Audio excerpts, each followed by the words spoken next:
Excellent. All right, y'all. Good morning. Good morning. Welcome to the show. Um, Usually I do this on Monday. Today's Sunday. It's a wonderful day, though. It's a specific day. Today is the first day of Welcome Week for the Guild.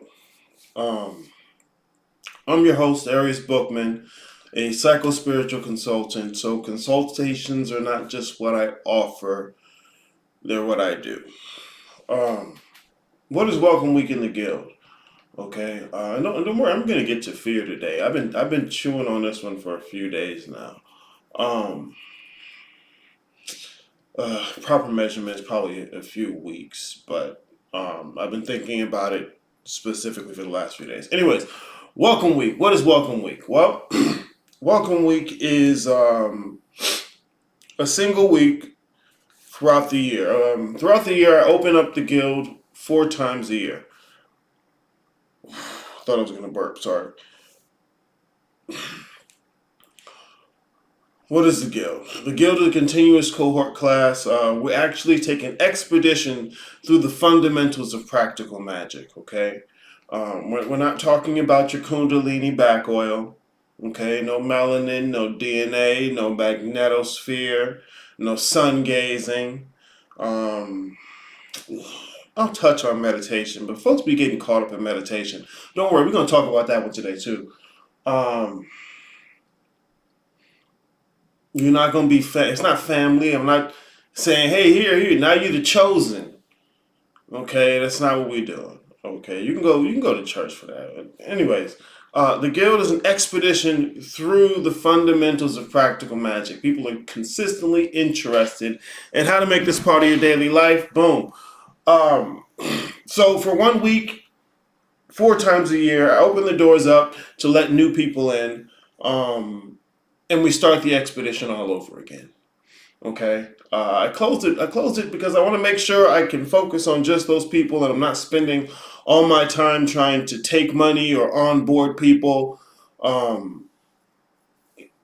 So you and your cohort of other classmates come along with me for 3 months, and we take an expedition through the fundamentals of practical magic about how to make this part of your everyday life, how to live this as a lifestyle.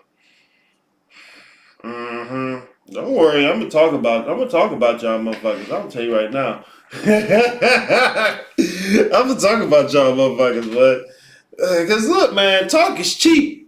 Talk is fucking cheap. That's why the fuck everybody do it. We get in here, man, and look, I'll say it. I'll talk my shit on the shows, right? I'll talk my shit. I'll be like, y'all niggas ain't about this shit. Y'all niggas don't really want this shit. No, man. I'm so interested, bro. I've been studying for... We get in there, boy. Y'all niggas, give him a teaspoon of the real shit. Oh, no. Fuck you. What you mad at me for? Oh, I'm gonna talk about it today, man. But the topic I really want to cover today is fear. That's what I really want to cover. Among other things, I already have the presentation set up to where I want to go. All that's left now is to actually present it. So, sit back, relax, sip on whatever you sipping, smoke what you smoke, get ready for what you... Go ahead and get your attire ready for church. I know you niggas probably on your way to church. It's alright. It's okay if you're on your way to church. It's okay. I'm not mad at you for it. Just be real about whatever the fuck you do. Alright, y'all. Let's all systems are go. Oh, also, since it is Welcome Week, for 1 week I'm gonna be talking about this shit. The link is in the description. Just click the fucking link. Because I tell you what, the link to get in is only going to work this week. Oh, yeah, you do what you want to do, man. You're already going to do what you want. Stop. Let's start the show.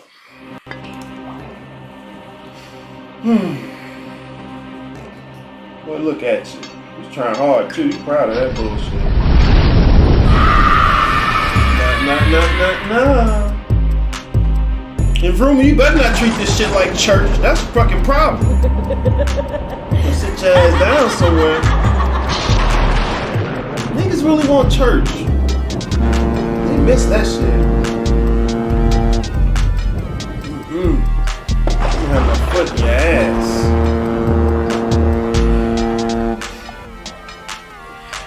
You have my foot in your ass so deep, you gonna wonder if I ever wear shoes. Nah, I don't wear shoes. I wear bitch niggas like y'all. What you talking about?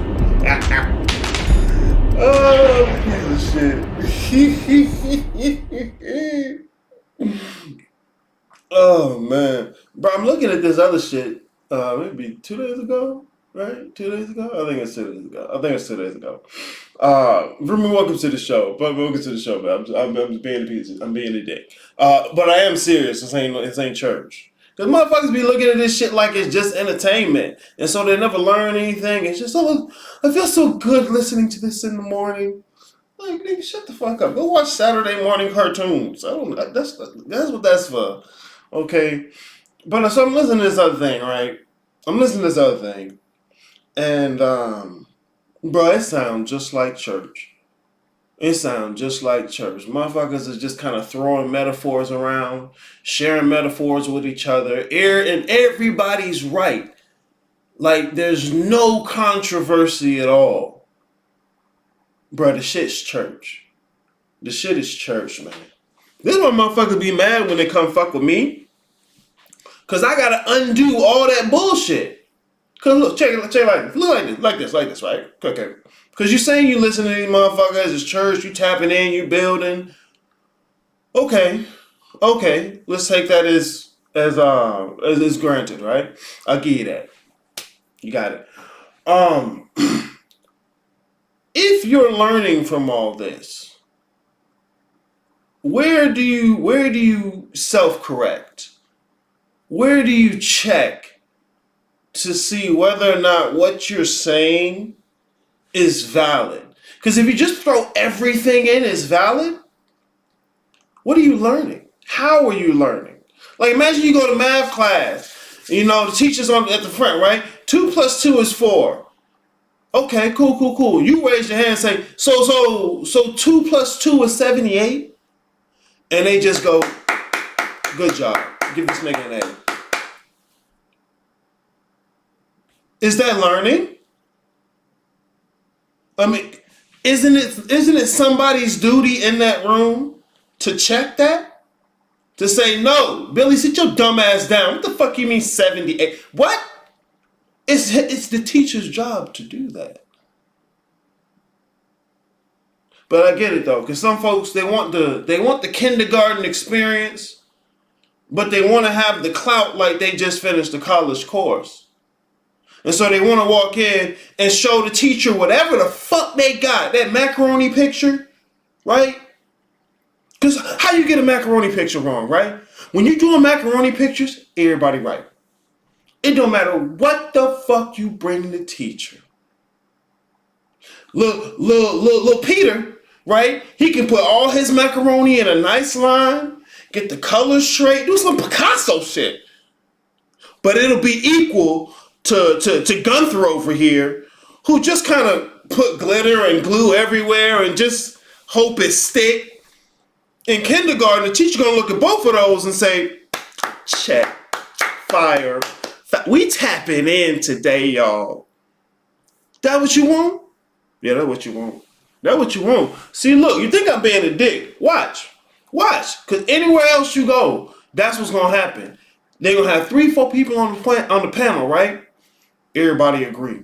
That's why I don't like to do the interviews. Because I'm going to be contentious. I'm going to disagree with you. I'm going to challenge what you say. I'm not trying to destroy it. I'd like to. But I'm not trying to. Dark Star 27, good to see you in the building, man. Welcome to the show. But look, that's one of my contentions. That's why I'm saying this ain't church. Okay? I don't want you to find some place where everyone is validating what you're saying. It's bullshit. You're not learning. You're feeling good. And it's not to say you can never feel good, but bro, you can't do this shit trying to avoid the bad. I'm gonna talk about it a little bit as we go through. Here's the deal, okay?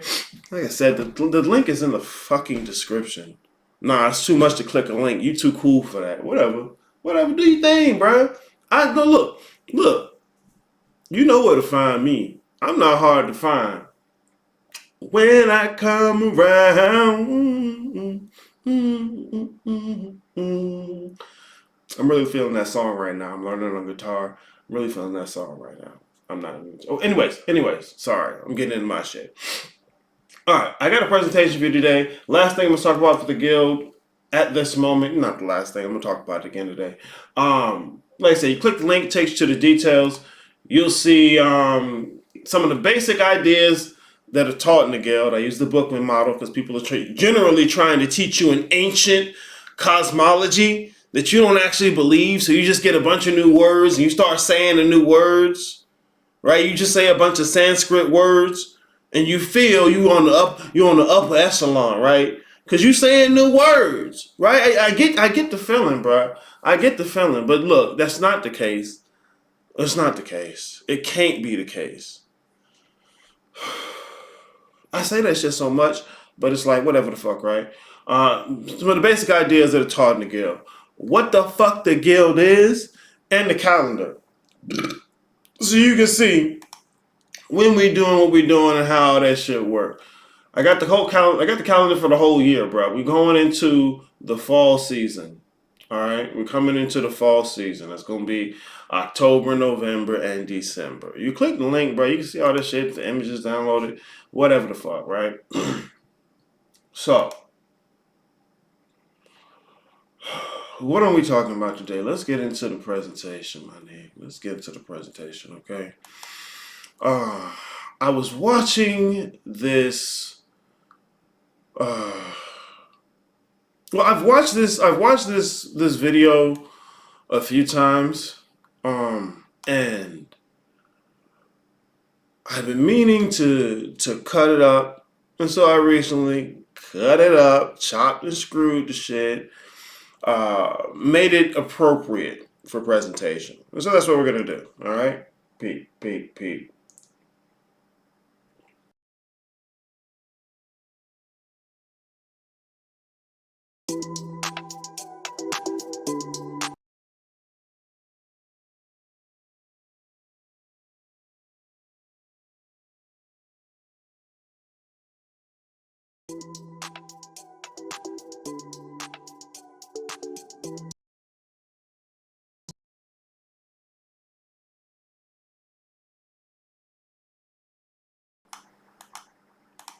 Real quick, just so you know how this is gonna work. Um, Because I already planned out how I'm gonna do the presentation. I just gotta present it. First thing I'm gonna do, I'm gonna hit you with a little bit of the intro for the video, so you can kind of get an idea where this is gonna go. Okay. Because what we're talking about today is dealing with fear. What we're talking about today is dealing with fear.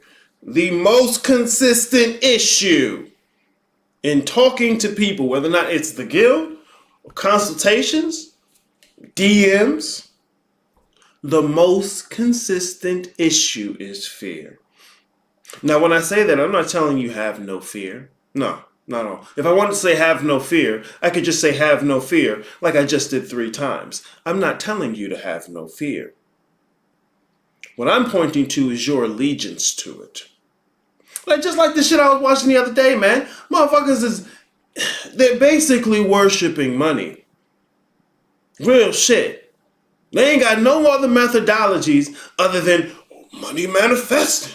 Money manifesting to me, boy. I'm like, what the fuck are y'all talking about? I know what they're talking about. I'm being facetious. I'm being rhetorical. I know what they're talking about. They're talking about money. That's it. That's all they thinking about. I'm feeling good and I'm getting money. Feeling good, getting money. That's the same shit from church. Like I said, bro. Let me continue. I'm gonna show you a bit of the intro. I have the whole presentation mapped out. I'm gonna pause different places. We're gonna talk about different things. Well, I'm gonna talk about different things. Y'all free to put something in the chat, but you know most of y'all motherfuckers just sit back and listen like it's church. But it's okay. I'm only slightly upset about that. Let's continue.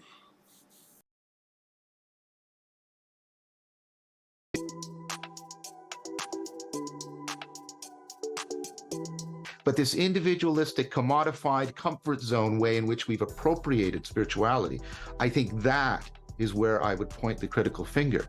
People get afraid. Sometimes when I talk about we don't see reality as it is and space-time isn't fundamental, people throw out a few key counterpoints, and when I answer them, all of a sudden I see fear.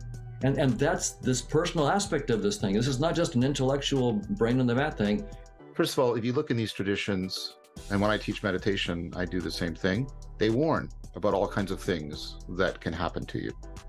It's only when you get the Western importation of these and the commodification that says there's a panacea practice.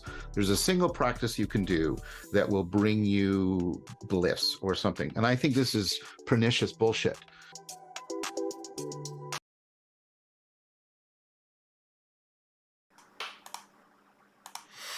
All right.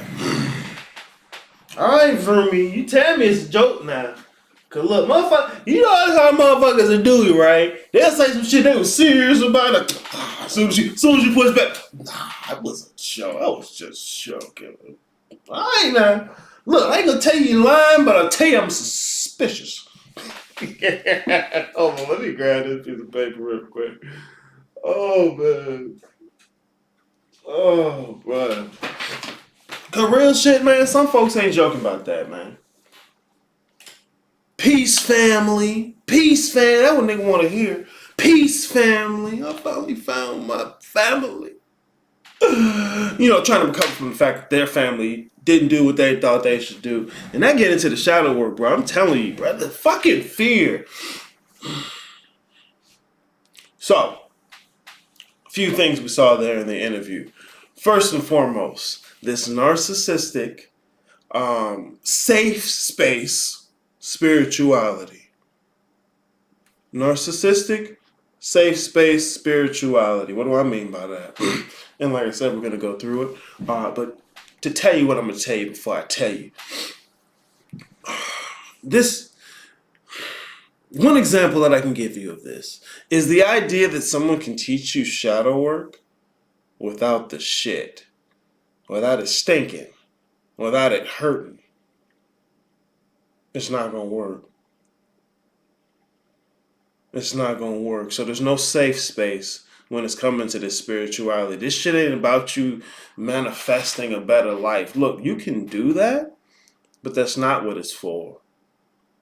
And if you come just to do that, you're going to miss the whole process, bro.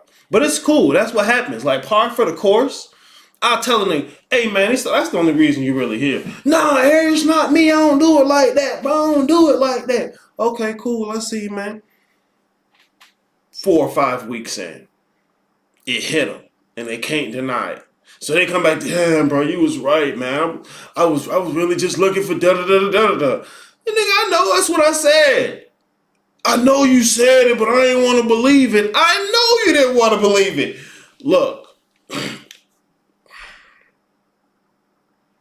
In a room full of people who are just going to agree with you and validate your bullshit, you'll never come to that realization. If there's nobody to check you, you'll never come to that realization. It's cool though. Whatever the fuck, right? Narcissistic. Narcissistic in what way? I usually talk about narcissistic nihilism. The nihilism being the place where people don't understand how to find meaning in the world. And so the only way they can find or justify any type of meaning is narcissistically, in making it about themselves. Now, they'll misdirect their own thinking. Oh, it's not about me. I'm humble. I'm not better than anybody else. But they steady looking down. Check this out. What does I mean when I say they're steady looking down? Above debating, right? Motherfuckers love to copy Panic and say that shit, even though it was bullshit when Panic said it. Motherfuckers, okay, if you're above debating, above looking down. Above looking down. I'm telling you, bro, it's the most effective way to not have to deal with your bullshit. There's so many people in here who don't want to have to ever be contended with. You walk in and they think, oh, I'm just take what I say with a grain of salt. What that mean? Don't hold me accountable for what I say. Take what you need and leave the rest. How you supposed to know what you do and don't need? See, I'm going to validate your shit, make you feel like you're good enough to know that, right? But if you sitting here learning, how you know? Your first day in calculus class, teacher talking about all kind of stuff and tell you take what you need and leave the rest. How the fuck you know? You there to learn. It feeds your bullshit. It makes you feel good. And when a nigga feeling good, but they don't realize they not learning. Hey, I gotta play it for you real quick, because it's par for the course, guys. It's par for the course. See, when I'm saying this, I'm not saying somebody trying to fuck you up. I'm saying you're gonna get fucked up if you don't realize. You don't understand the bullshit. Check me out real quick. I gotta play it.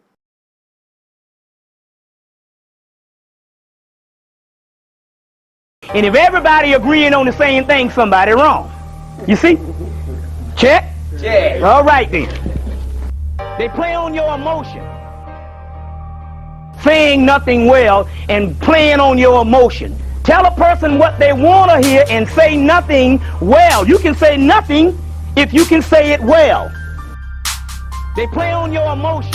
And that's the problem with our people. They have been teaching you what you wanted to hear and not what you really needed to hear, because they didn't know what you really needed to hear. That's called the art of public speaking.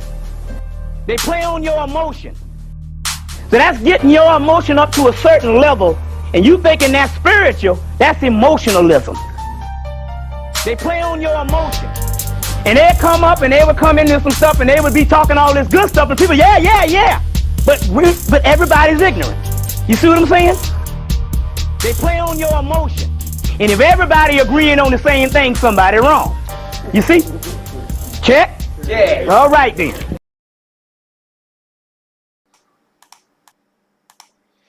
Everybody agreeing on the same thing. It's the same thing as everybody's right. When there's no controversy, when there's no room for disagreement, that's everybody agreeing on the same thing.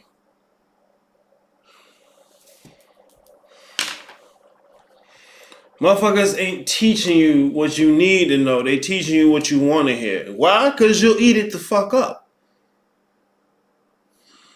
Nah, Aries, I'm the kind of person who I always check my facts. We'll see. We'll see. That's what I'm saying. We'll see. Because that's what I do. That's what I do. Not because I like you. I never got into this to teach. I didn't get into this to teach. I thought I was going to walk in here and find a few equals so we could actually build. Nigga, I want to hear niggas just jerking each other off with metaphors. Niggas is just jerking each other off with metaphors. Nobody's even checking the metaphor. The sun rises in the east in the hardest times in your life. Ooh, check facts, man, check facts. The centrifugal vibration of the DNA is what activates the melanin for these different interdimensional and astral beings. Ooh, check fire facts, man, check fire facts. The heart chakra vibrates at the same resonant frequency, the same resonant frequency as not only the magnetosphere, but the Schumann resonance.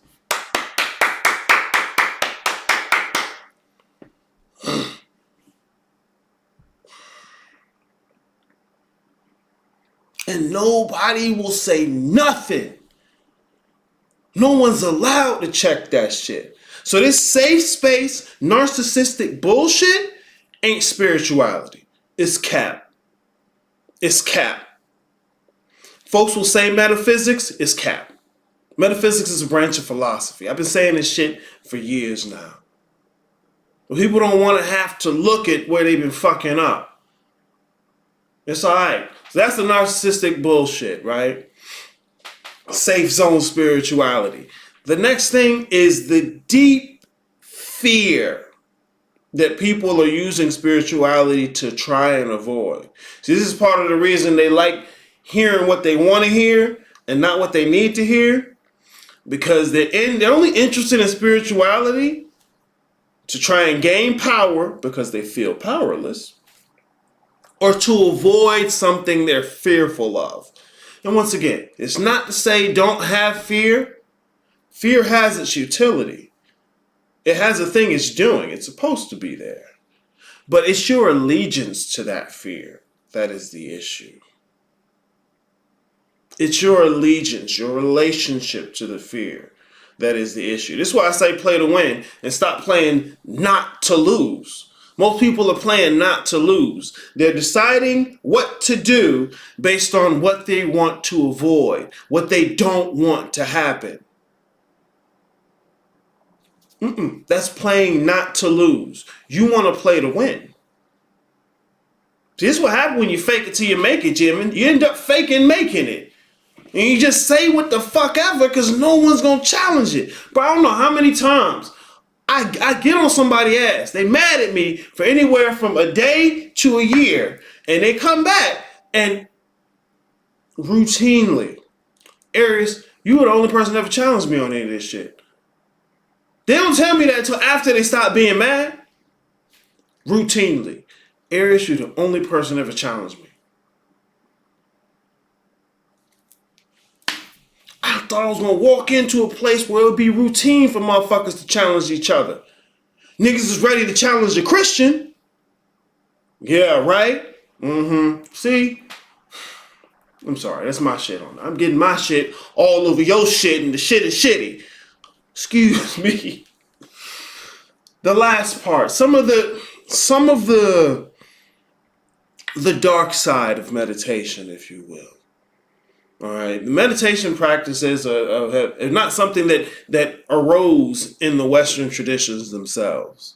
Okay, they have been co-opted out of the Eastern traditions, and usually just the technique and not the context around the technique. So people are usually looking for, how do I do this? How do I do that? How do I do this? And so they latch on to techniques and narratives.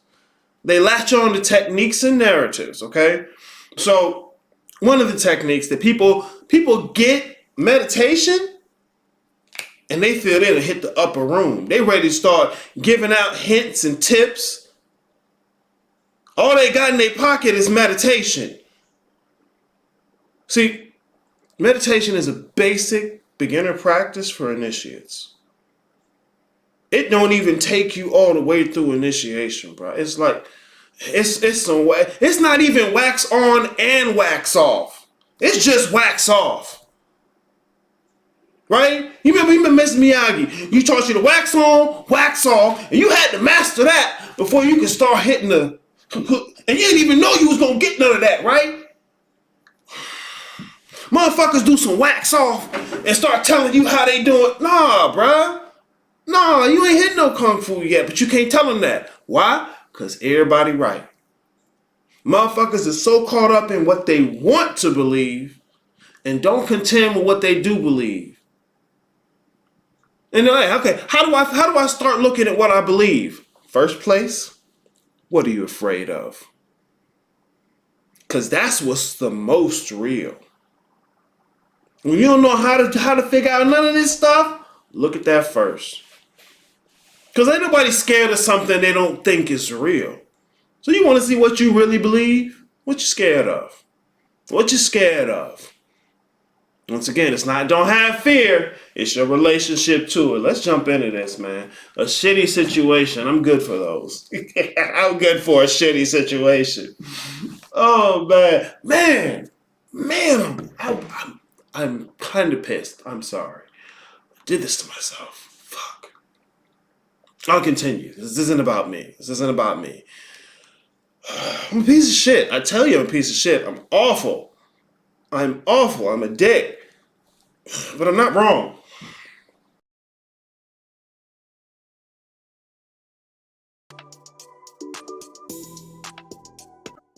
For example, letting go of physicalism. It's the idea that space-time is doomed.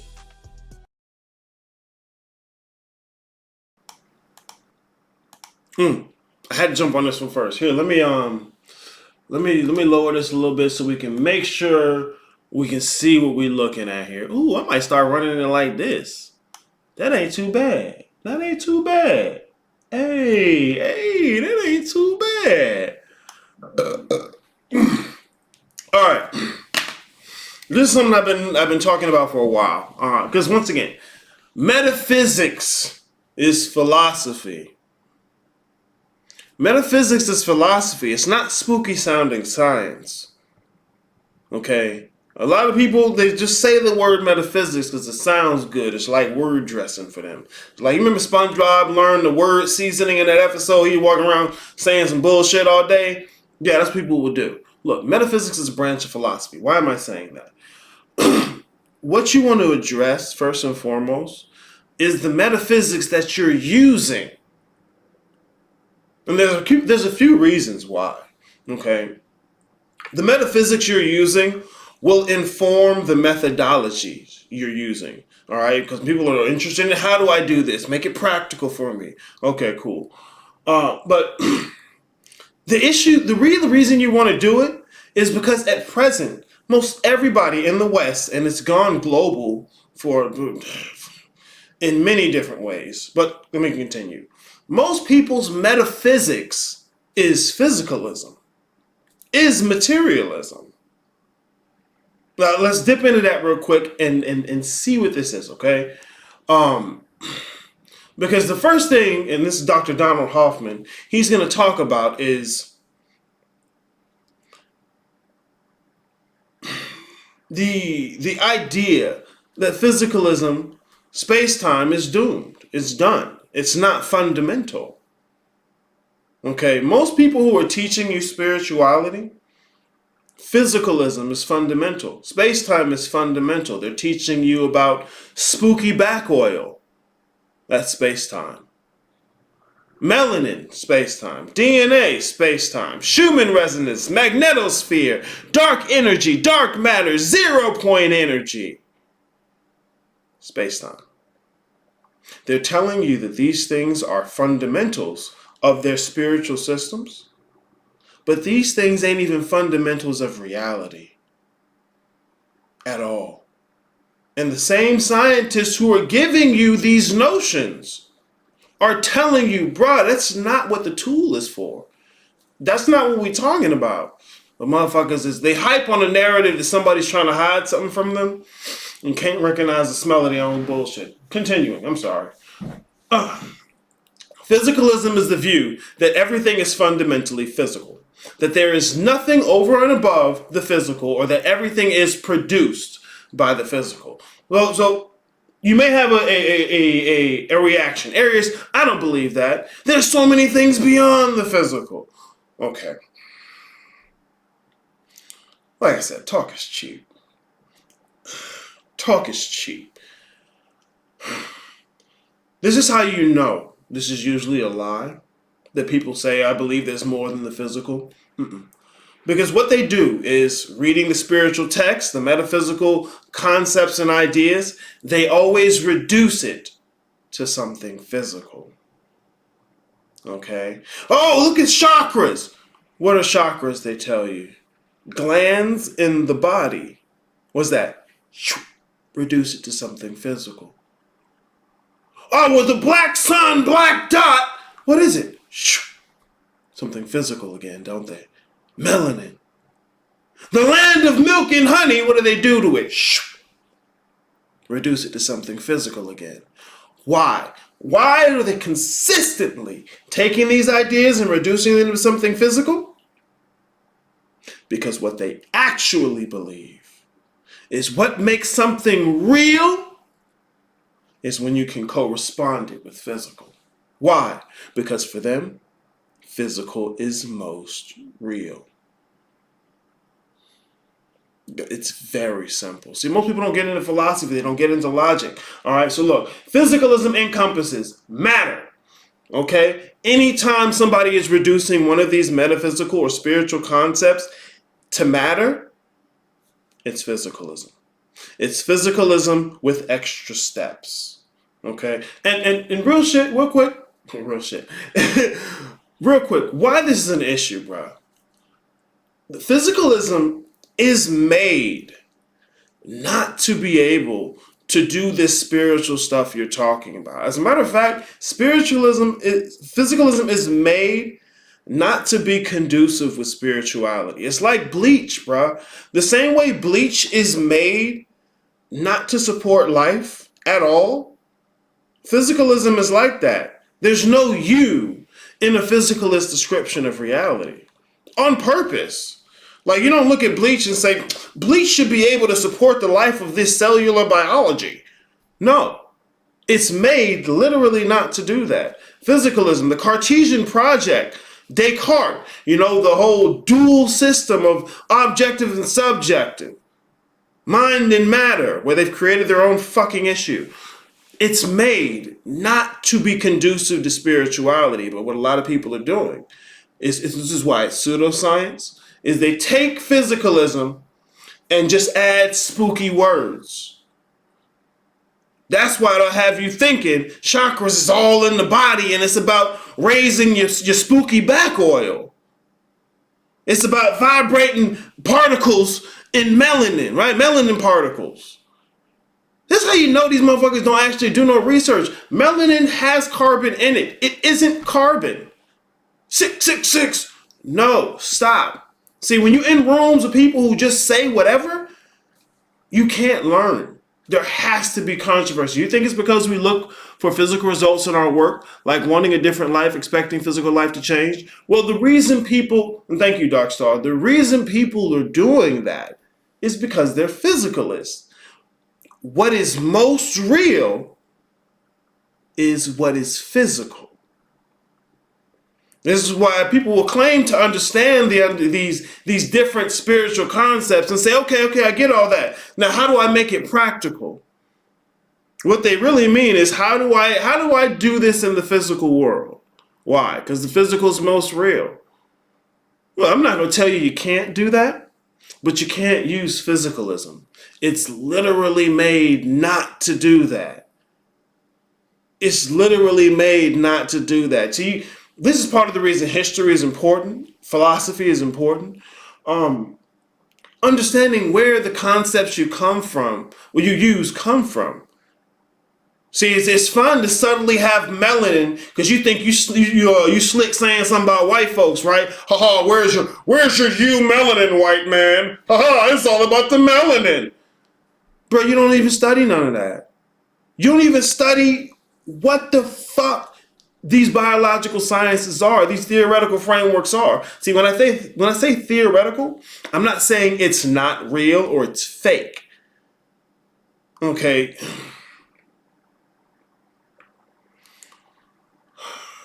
It's an abstraction.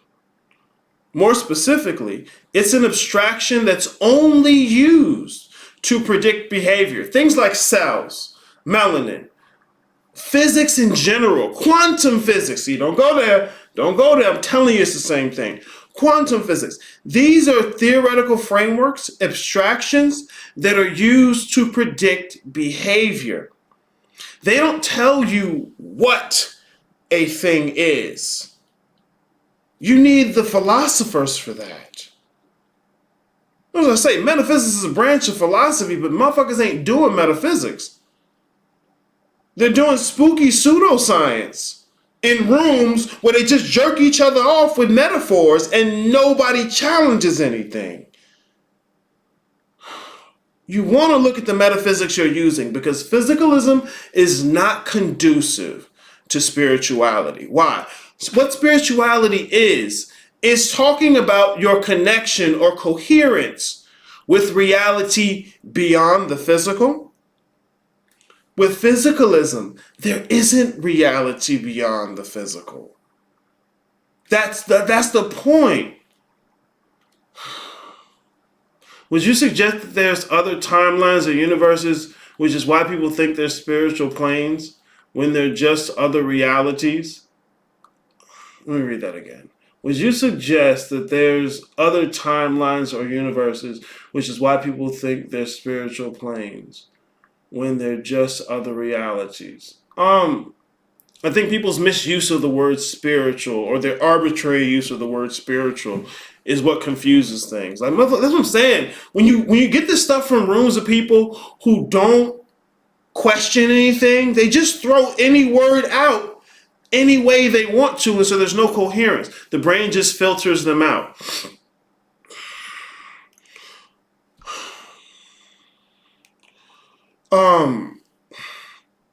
The idea of as you would say, multiple timelines is not a new concept. It's not a new concept. There are certain older metaphysics that are conducive to such ideas.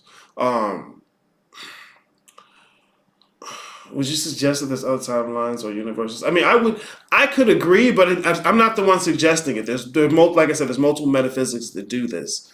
When they're just other realities. And this is why you need the philosophy. You have to contend with what does real mean. This is why I point to physicalism. Because when you ask these people, when we ask most people in the West, and this is not to shit on you, but it's to point out what we're looking at. When you ask most people in the West, what is real? Unless it reduces to these words in red, they don't consider it real. Even in the whole objective-subjective dynamic, right? Which is dualism again. Unless it's objective, it's not real. All the subjective stuff is not real. At best, it's epiphenomenal, which means it's something that's generated from something else. Okay? So this is the issue. The only thing that's real is objective, is physical, is matter to them. And look, motherfuckers, like I said, motherfuckers talk is cheap. Because you get to talking and I listen. Okay, Aries, cool. So now how do I use this in real life? Right? Or they'll be talking about different spiritual things. Yeah, I do all this, but in real life, I da-da-da-da-da-da. What you mean real life? It's not that you said the wrong word. What did you invoke and why? See, for most everyone, what is real are those words in red. And if it doesn't fall into that group, they don't consider it real. This is what I mean of the metaphysics. How they frame the world is all physical.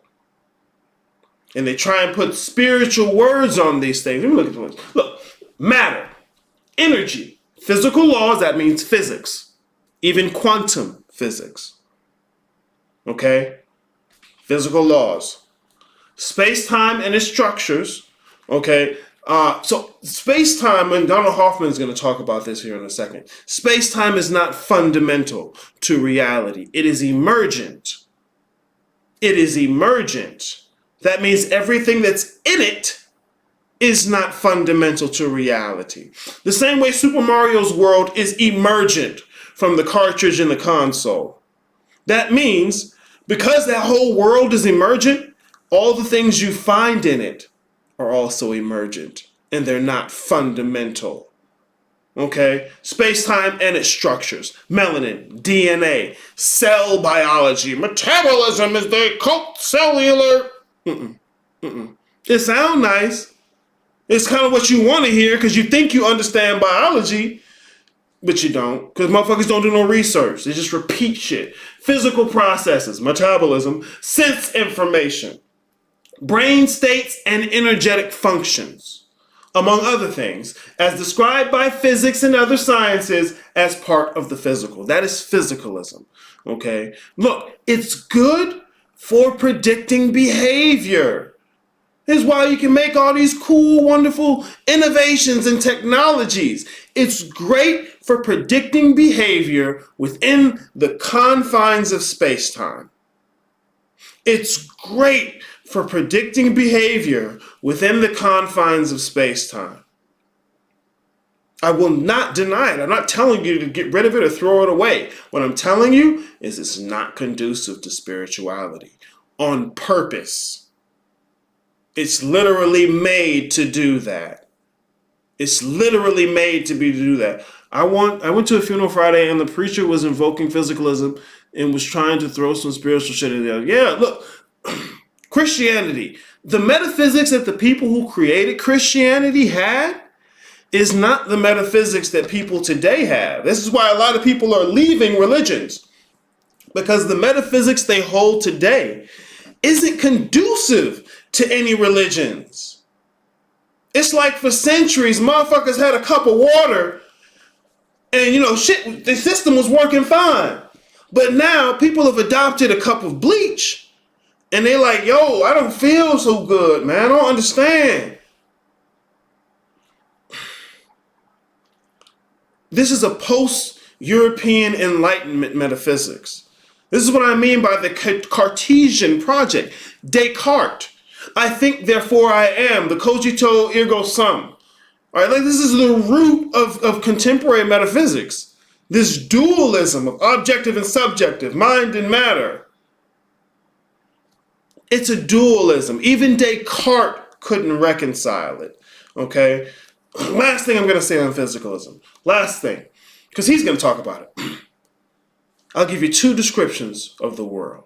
And I use this example. There's another guy named John Lennox who talks about this as well. I got water boiling in the kitchen, right? Here's the question. Why is that water boiling?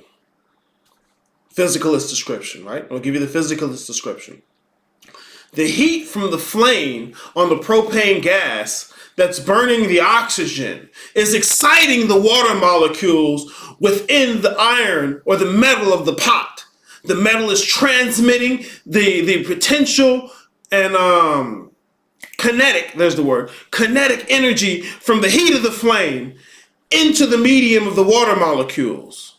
The water molecules are vibrating, they become excited, and because of that, phase shift from their liquid to gaseous forms. And what we see as that phase shift is the process of boiling. That is why the water is boiling. That's how most people in the West, if they want to determine what's really going on, that's how they describe why the water is boiling. But here, I'm going to take it outside of the physicalist framework, okay? Just a step. I'm going to add something the physicalist framework on purpose cuts out, okay? Why is the water boiling? Because I wanted to make some noodles. What's the difference? There's a you in this. I put myself in it. I'm part of it. You ask physicalism, oh, that's bias. Okay, fair play. But check this out. The idea of taking it out is also bias. It's a different kind of bias. Still bias. You can't use this stuff to talk about you. Cells. Look, the only reason people will use cells, back oil, brain function to try and describe this is because what they think of themselves is their body. You ask them, no, not me. I don't believe that. I'm not my body. Okay, well then explain some of this. And then they start reducing it to the body. Well, you rise the Kundalini back oil from the root chakra to the crown chakra, and it activates the 12 cranial nerves that begin to vibrate the centrifugal spin of the DNA, which turns on the electromagnetic resonance of the melanin that will open you to the interdimensional astral galactic Anunnaki. Niggas will say shit like this, Brian. Everybody in the room will just go. This is why you need to understand metaphysics, okay? So it's not that other people are trying to mislead you. They don't understand. They don't know what you need to know. It's the blind leading the blind. Metaphysics is a branch of philosophy, okay? This particular metaphysics that most people have don't know because they don't look at their metaphysics. This particular branch of metaphysics, this particular style of metaphysics is not conducive to spirituality. This is not about activating your brain. This is not about back oil, DNA, cranial nerves, energetic vibrations of particles. This isn't about quantum physics. Even the quantum physicists will tell you they don't understand quantum physics. But these motherfuckers out here with poor fourth grade educations claiming to understand quantum. It's arrogant and narcissistic. Especially when they come from a room of people who will not challenge anything they say. It's wrong. It's wrong. Ugh. I just spent too much time on that. I can't help it. Look, because this is serious. I have to clean this shit up every season, every consultation, every interaction with people. I have to clean this up. Because they're so used to being in a room with people who just say anything.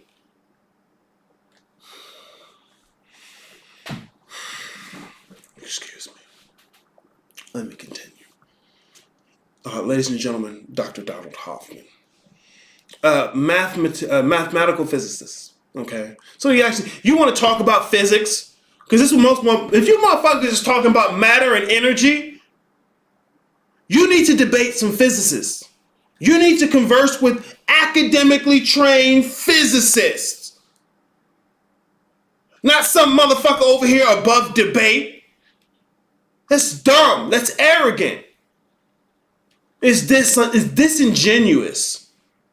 You're going to take the shit that they telling you exists, right? They create these frameworks. You're going to take the framework, pick and choose what you like, and then claim that you done something.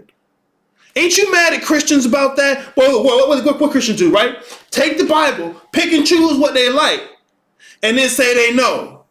You can't do that, Christian. You can't pick and choose. You young motherfucker come on here pick and choose. But stop.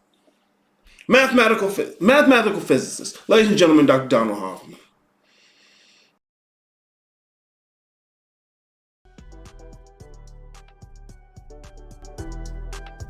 For example, so this is just in the last 20, 30 years, physicists are saying space-time is doomed. And that's not a trivial thing to say. When you say space-time is doomed, what goes along with that is amazing, both mathematically, scientifically, but also personally. And it hurts because most of us as physicalists then think of ourselves as our bodies. I am my body. That is what I am, and my conscious experiences just are, for example, what my brain produces, and that's what I am. And that's part of that whole, that's a clean implication of the physicalist framework. You are your body, and when your brain dissolves, whatever consciousness you may have, you may think consciousness is an illusion. Good friends of mine, for example, Keith Frankish, thinks that the consciousness is an illusion, or Dan Dennett. So that consciousness, whether it's real or illusory, is gone when your body dies. But if you let go of physicalism, it's not just, I just changed a few assumptions. No, who I am is now up for grabs. I was just a body in space-time. Now I cannot be a body in space-time because space-time is not fundamental. So what am I? So now it's not just this intellectual, dispassionate, it's who I am as an individual that's up for grabs. And so that becomes very emotional too. People get afraid. Sometimes when I talk about we don't see reality as it is and space-time isn't fundamental, people throw out a few key counterpoints, and when I answer them, all of a sudden I see fear. And that's this personal aspect of this thing. This is not just an intellectual brain in the vat thing. It becomes very personal. And so your whole, not only intellectual, but emotional assessment of who I am and all that means is also at stake here. So I agree with John that it's very transformative. It's not just writing theories down and dispassionately looking at them.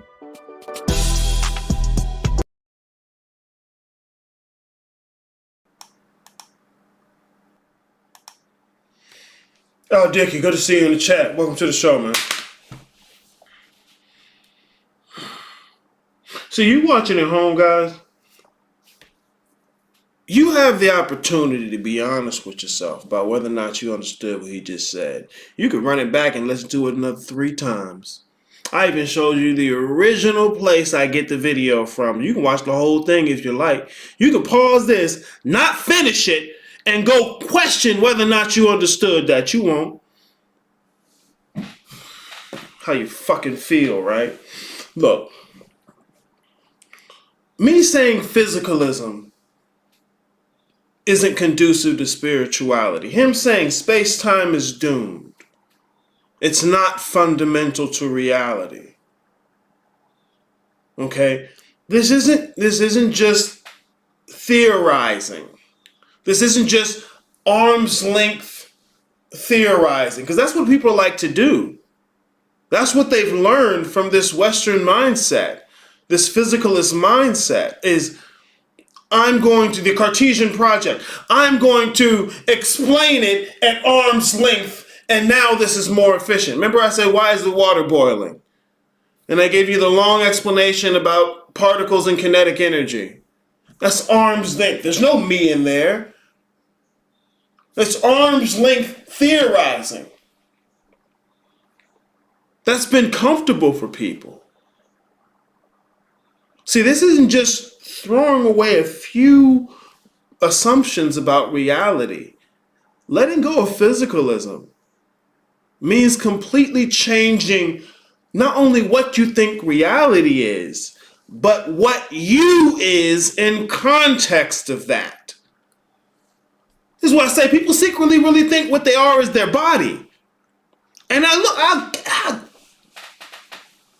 piss me off. Because I start my shit with this, bruh.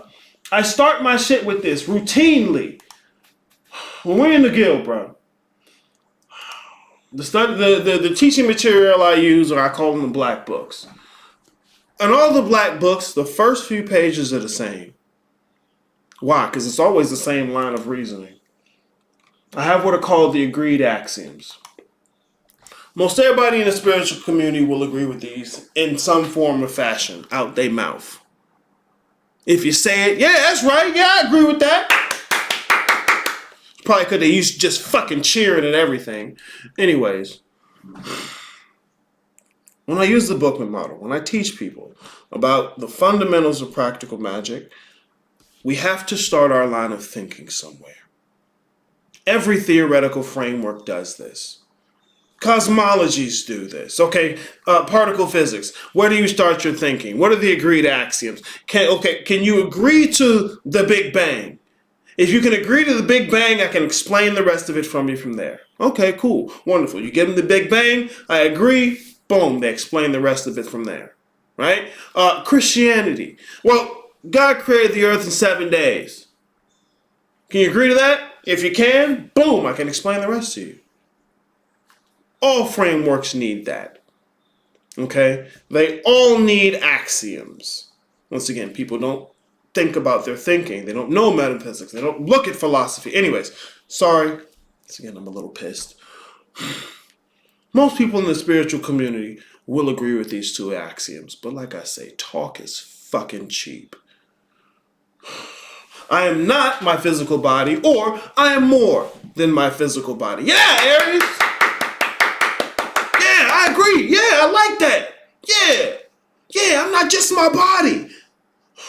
Okay, let's continue. The physical realm is holographic or illusionary. Check.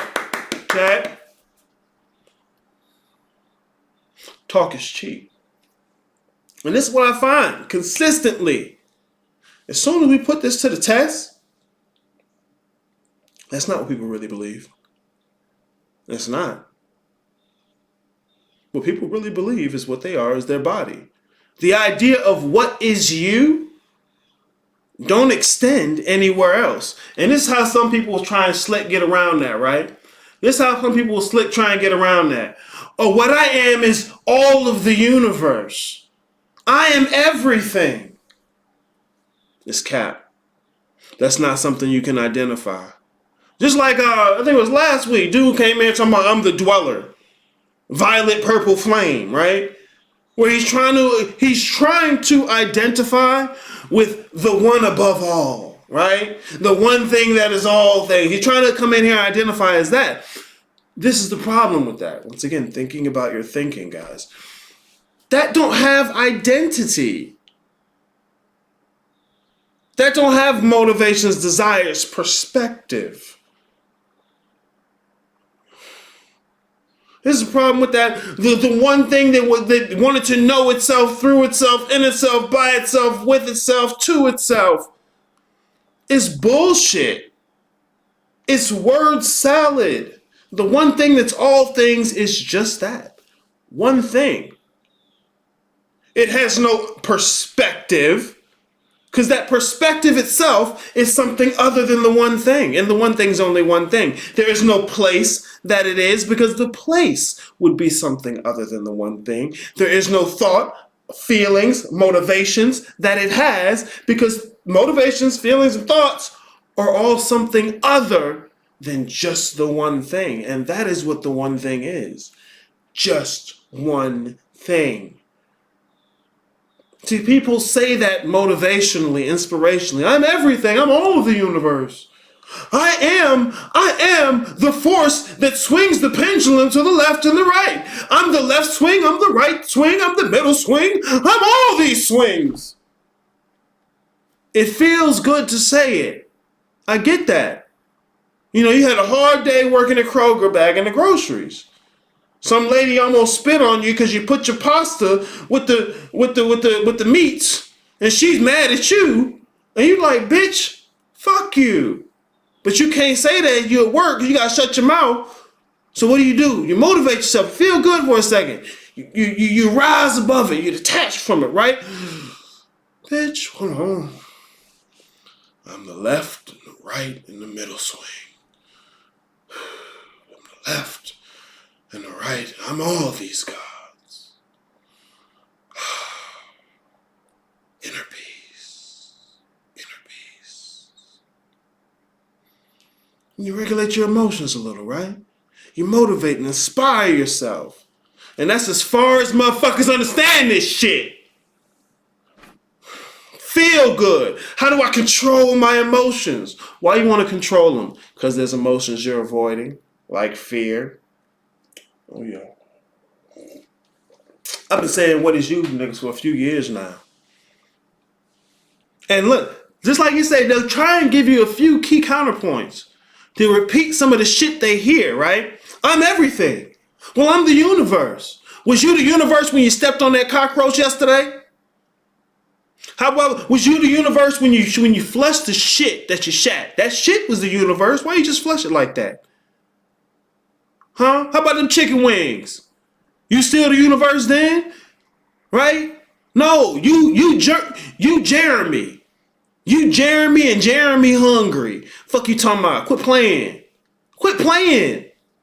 Cause when you talk about, oh, I'm the universe, that's one thing. But then over here talking about, I astral travel with the intergalactic brotherhood of the High Anunnaki Council. Well, what the fuck was you when you did it? Jeremy with extra steps. That's what it was. See, that's what I'm talking about. Motherfuckers will say this shit, but it's cap. It's dishonest. Because when you actually pull back the bullshit, what you think you are is your body. And you got all the evidence for that in your pocket. And you do all this fucking searching to try and convince yourself. Try and do these little tricks to convince yourself of what you want to believe, as opposed to looking at what you really believe. That's the first step, bro. You gotta look at what you really believe. Not find a new motivating metaphor and share it with a group of people who don't challenge anything.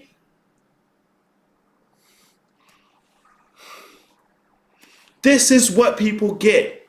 Fear. Because everything of themselves that they considered themselves, that they considered real, is no longer on the table.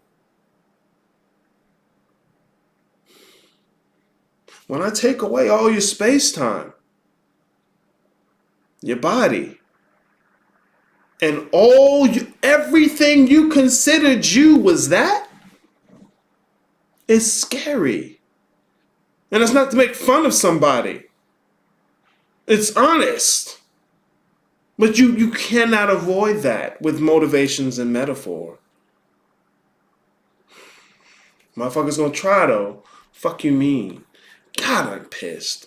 Because it's cap. It's so typical, and we can't get to no fucking conversations about none of this because motherfuckers just spitting bullshit everywhere. The brain produces motherfuckers steady on talking about what the brain does. Physicalism again. Physicalism again. Oh, what you really need to do is look at your body chart. Because once you learn, the presets of your body chart, you understand how you are. Physicalism again. You gotta vibrate higher. Well, kiddo, what's vibrating? Melanin, DNA, Kundalini? What's vibrating? Huh? Because if you're telling me Kundalini is back oil, melanin, DNA, it's physicalism. Motherfuckers just say words and they don't know what it's for. And you're not going to get past that in a room full of people who just agree with you. Bro, I'm playing it again.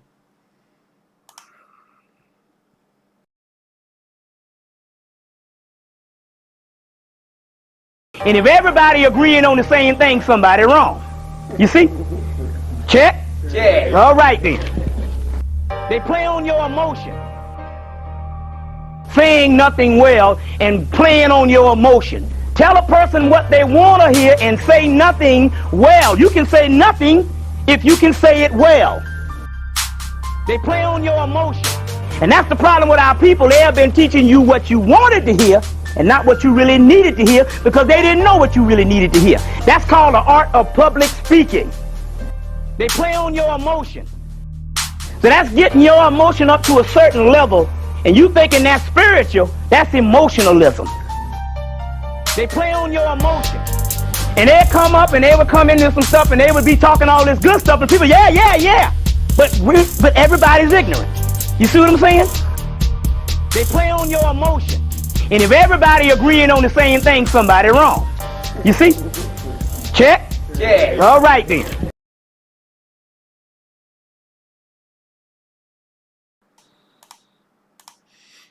I'm gonna play it again, bro. I got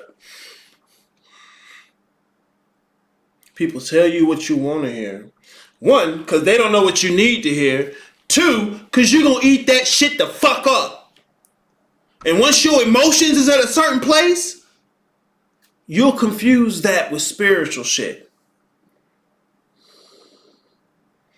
Side EJs. I used to say I'm a spiritual being having a human experience. Straight bullshit. Yeah, bro, it's something motherfuckers say. And when you start to peel back the layers of it, start to push it, it falls apart. Because they didn't say it to hold any integrity. They said it to misdirect themselves, to feel better. If y'all motherfuckers want to make this a science for real, the shit gotta have integrity. It can't be above debate. Then you back to preaching like the pastor. Right? Right? That's what you mad at pastor for. Because you can't ask him the question you want to ask. Now you get your ass out here doing the same thing with extra steps. We'll just take what I say with a grain of salt, guys. Let me get started here. Saying check like it's amen. When this nigga said check, you supposed to tell him whether or not you understood. The motherfuckers are scared to say, hey, I understand. They're scared to push back on any of this stuff. They here for the feeling. And it feel real good. I'm a spiritual being having human experience. Okay, spiritual being. What about you is spiritual? Here come the pseudoscience. Because they don't even know what the word spiritual mean. They ain't got no context for it aside from motivation and inspiration. And this is why the fear comes up when you push up against space-time and the physical body. Because real shit, that's all they had.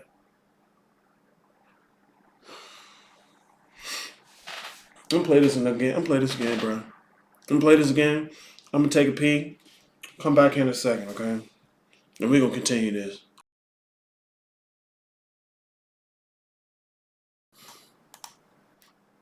Because look, it's not lost upon me. Areas, how do I deal with fear? First of all, bitch, you gotta admit that you got it. You have to be able to see it, to acknowledge it, to recognize it. What you thinking they gonna give you a little slick technique so you can change things where you don't change? That's what motherfuckers want. They want the world to change without them having to change. And that's why you're getting fucked. I'm telling you. This spiritual shit, you change. You change.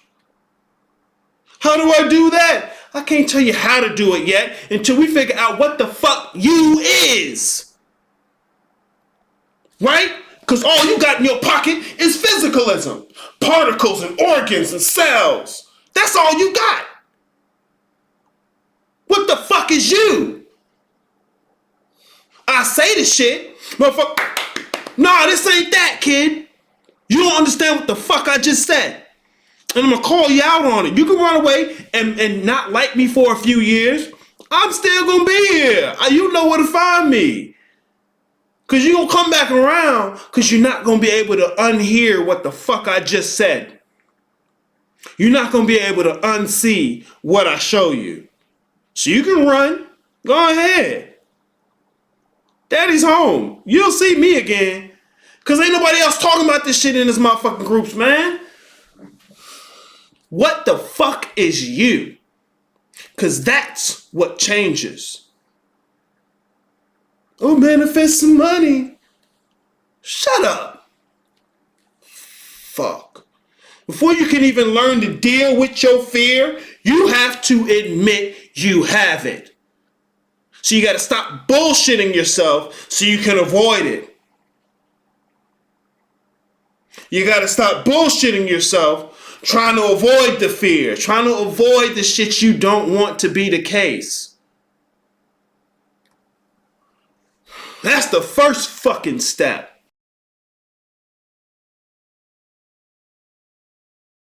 And if everybody agreeing on the same thing, somebody wrong. You see? Check? Check. All right then. They play on your emotion. Saying nothing well and playing on your emotion. Tell a person what they want to hear and say nothing well. You can say nothing if you can say it well. They play on your emotion. And that's the problem with our people. They have been teaching you what you wanted to hear and not what you really needed to hear because they didn't know what you really needed to hear. That's called the art of public speaking. They play on your emotion. So that's getting your emotion up to a certain level, and you thinking that's spiritual, that's emotionalism. They play on your emotion. And they'll come up and they will come into some stuff and they would be talking all this good stuff and people, yeah. But everybody's ignorant. You see what I'm saying? They play on your emotion. And if everybody agreeing on the same thing, somebody wrong. You see? Check? Yeah. All right then.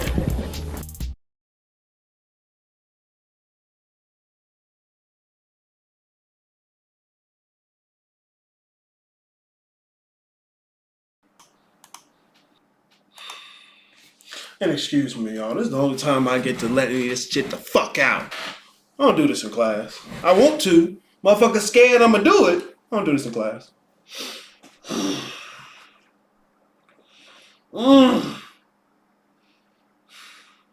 You know, nobody want to post my interviews. Nobody want to interview me. Look, I'm not good for your bottom line. Cause, man, I'm not telling you motherfuckers what you want to hear. check find facts. Alright, let's continue this. You gotta admit that you got the fear. And this is where the fear comes up, bro. What is you? Because look, it felt real good for you to tell me what you was doing in the astral realm. What the fuck is you? See, I don't talk about no astral realm. I don't talk about no energy. Where the fuck astral realm come from? Theosophical Society. What were they doing? They were taking the Eastern traditions, right? And westernizing them. What do I mean by westernizing them? They were making them descriptions at arm's length. They were bleaching them. Because we have the two descriptions. Why is the water boiling, right? One has a U in it. The other one is bleached. It don't got a U in it. It's arm's length away from you, right? That's what they were doing to the Eastern traditions with the Theosophical Society. That's where you get things like astral realm. See, motherfuckers just repeat the words. They don't do no research. They don't study nothing. Motherfuckers so hype on the law of attraction, trying to manifest shit, you don't understand what the fuck that shit is. It's called new thought. It ain't new age. It ain't spiritual. But you see, look, you can't tell nobody that because motherfuckers want to be able to... I tell you how to manifest stuff. I say this shit all the time, bro. Look, if you want to know how to manifest stuff, you are already manifest. If you know how that works, it's easy to manifest things. But see, you don't know how you manifest. If I tell you, first thing you think, how's your body manifest, right? Why? Why was that what you thought first? Because what you think you are is your body. That's all right. Aries trying to trick you. Whatever. Fuck y'all. See? Look, I ain't gonna jerk your dick with a metaphor. Fuck you. You don't understand.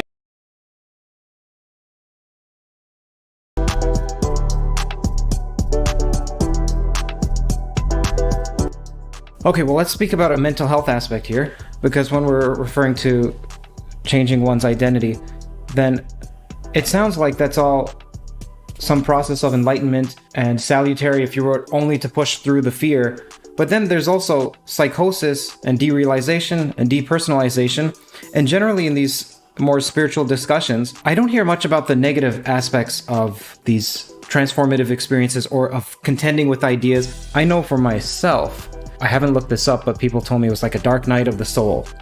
So I still have to look that up. And the reason I haven't looked it up is because at the time it was too close to me. I couldn't even look up. I was afraid that I had every mental illness. Like I thought, do I have schizophrenia? I don't even know what that is. I still don't know what that is. So I had to talk to psychiatrists and therapists and find out. And they said, no, you have anxiety. Like you have extreme anxiety. You got to quiet down. And also then they said, hey, Kurt, in these comments, like I read the comments and people say that what you had was an awakening experience where I felt like everything was in my head. It was like solipsism. And frequently my grasp of reality was so tenuous and my identification with my body was so loose, and it wasn't pleasant in the least.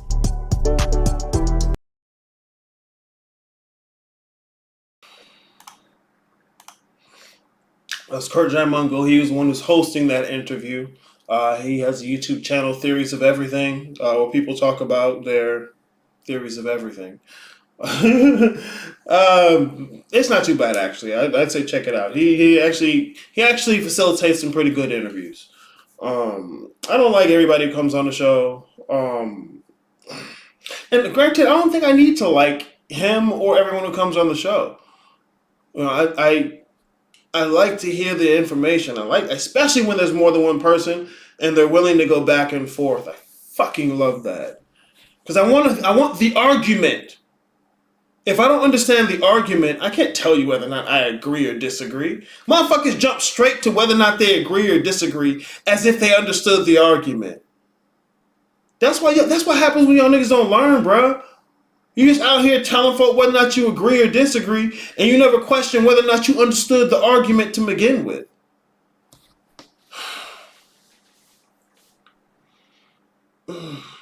God, it hurts so much, bro. All right, here we go. Check it out. He made mention of Dark Night of the Soul, and a lot of people talk about that.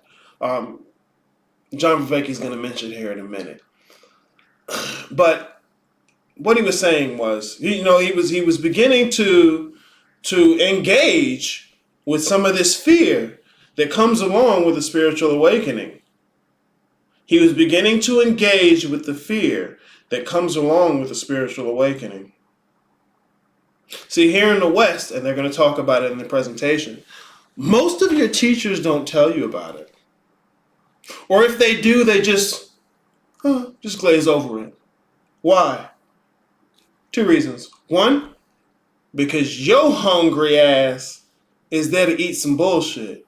You want to know how to make things better, how to get what you want, how to attract and manifest. So you ain't worried about that. You're like, oh no, I'll just manifest it away.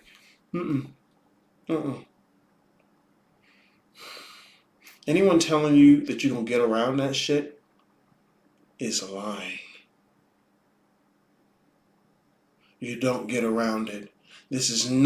Spirituality is not something to get you around what you fear. It's going to bring you right to it.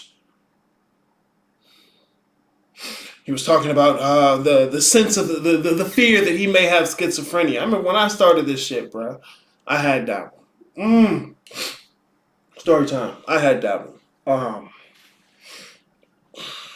I was starting to get interested into the occult information, symbolism, not symbology. It's a different word. The symbolism, how it was used, different occult ideas, different spiritual ideas. I went through a lot of the detachment, the depersonalization. All right. And at the time, I was watching a series on brain function, because pure physicalists. In fact, at that time, I was a recovering atheist. Okay, I had a substantial period in my life where I was an atheist. So I was a recovering atheist at that point as well. So physicalism was all I had. I didn't even think to question it. Why? Because none of the people who teach this shit point you to the actual metaphysics. They just say, here, do this thing. But I was more interested in why the fuck would that work at all? Side note, sorry. So I was watching this series on brain function, Harvard lecture. The thing that was hitting for me hard, because atheists, right? They abandon Christianity, abandon religion, especially Christianity. And the dude who was teaching the class looked like white Jesus. He looked like white Jesus. Let me see if I can find it. It might have been Stanford.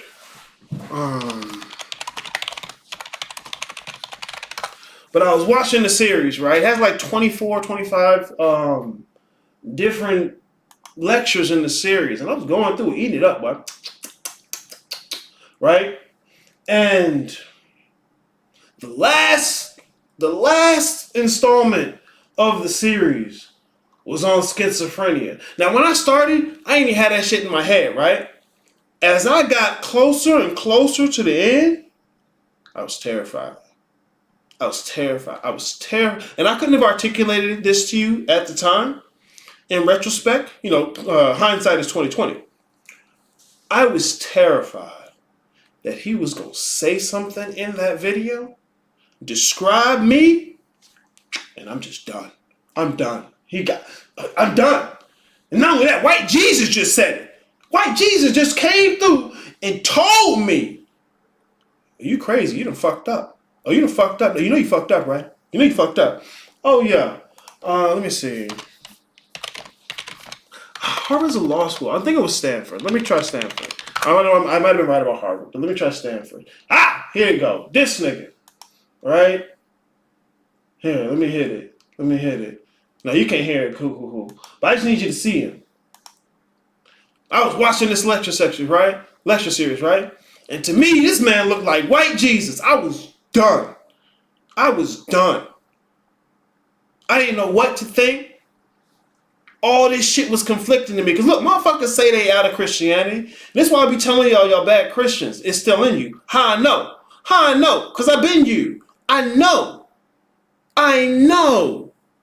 Fuck. Anyways, this motherfucker, right? And he's good at what he does. I'm not saying anything wrong with him. I'm not telling you to go reject him.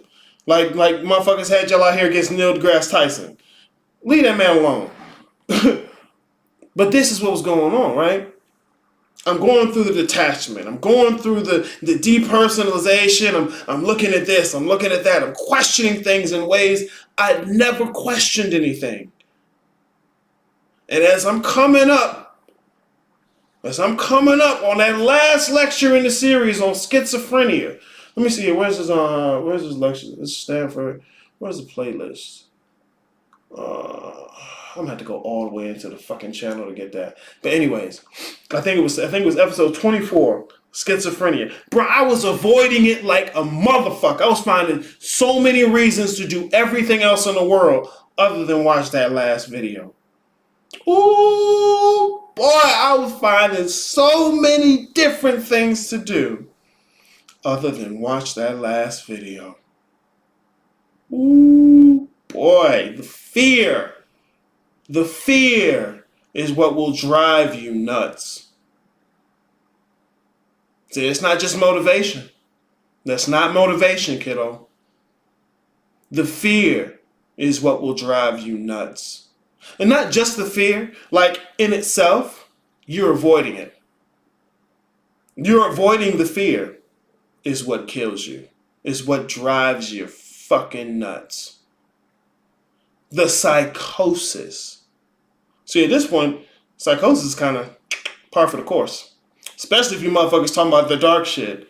See, don't play. Y'all motherfuckers love to play. Jesus with glasses on. Hell yeah, look, you put glasses on Jesus, have him do a lecture, eating it up. It's like, you may as well get, if this nigga would have had a British accent too, then extra done. Bit extra done. Because you know, in the States, any motherfucker with a British accent sounds 10 levels smarter. Just like if you put glasses on a motherfucker, they sound 10 levels smarter, right? Oh my God. Bro, I was eating it. I was eating it. And when I say eating it, I'm not saying he's bullshitting. Not at all. I was bullshitting me about my fear. That's what I'm saying. I was bullshitting me, and my fear of my fear drove me into psychosis. Not to where I'm lashing out at nobody. I remember for a solid week, bro, I was checked out. Like, I'm just watching my body go through the motions. I can't have conversations with nobody. I can't engage anything. I was checked out. Checked out.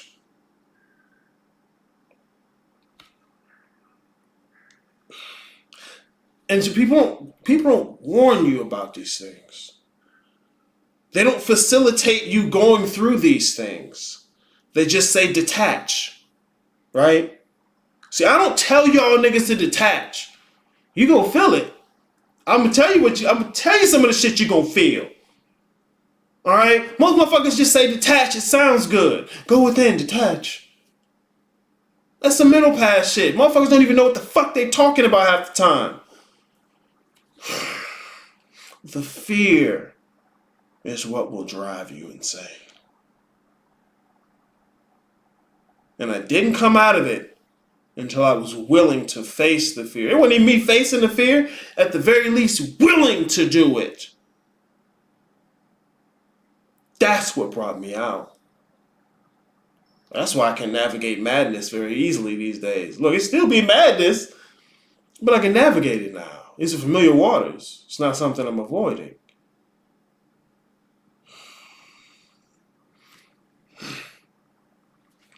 People will give you the methodologies of detachment. Usually this is a middle path methodology. And the problem with the middle path is, because there's no wrong, motherfuckers will say anything. They'll just mix and match metaphors. And because nobody can be wrong, everything, they'll treat it as though everyone is right because nobody can be wrong. And that's not the case. If no one's wrong, no one's right. And so what the fuck are you talking about?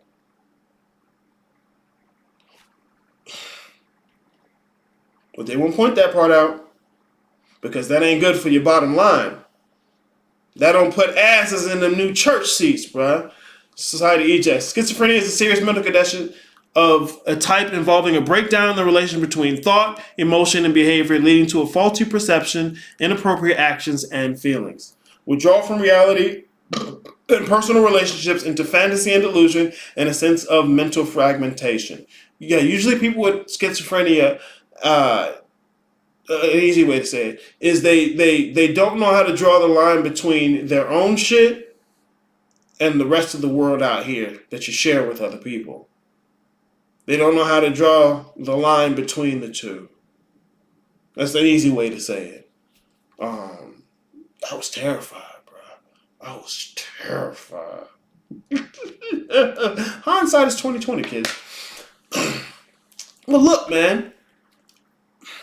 You're going to face these things. You're going to. There's no trick to avoiding it.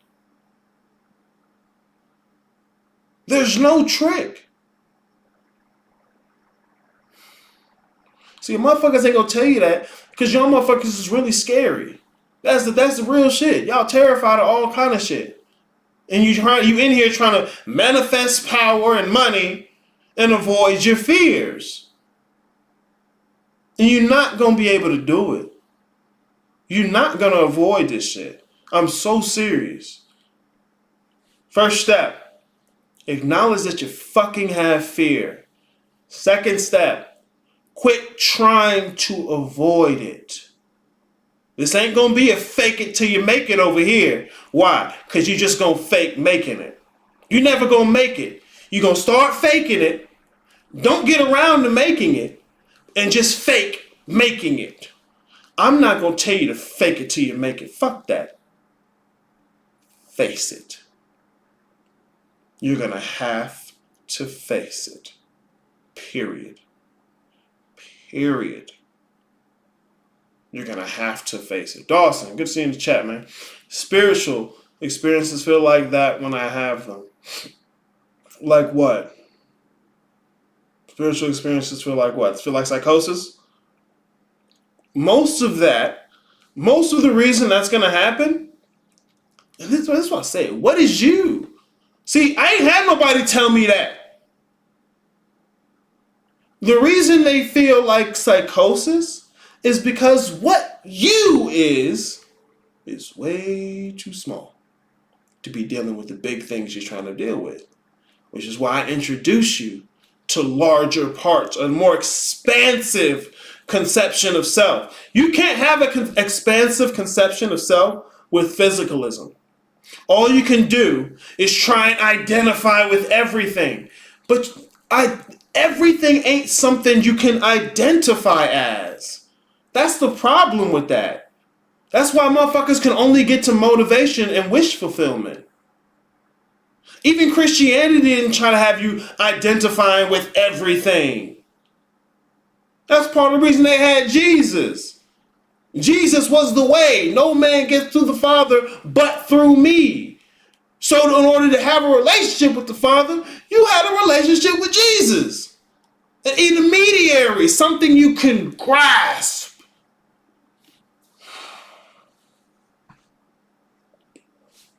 Something you can grasp. That's what you have to have, an intermediary. Any process of ascension is going to need an intermediary. If you're going to go from one state to the next, there has to be something in between that makes the difference between the two. You don't just go from this state to I'm everything.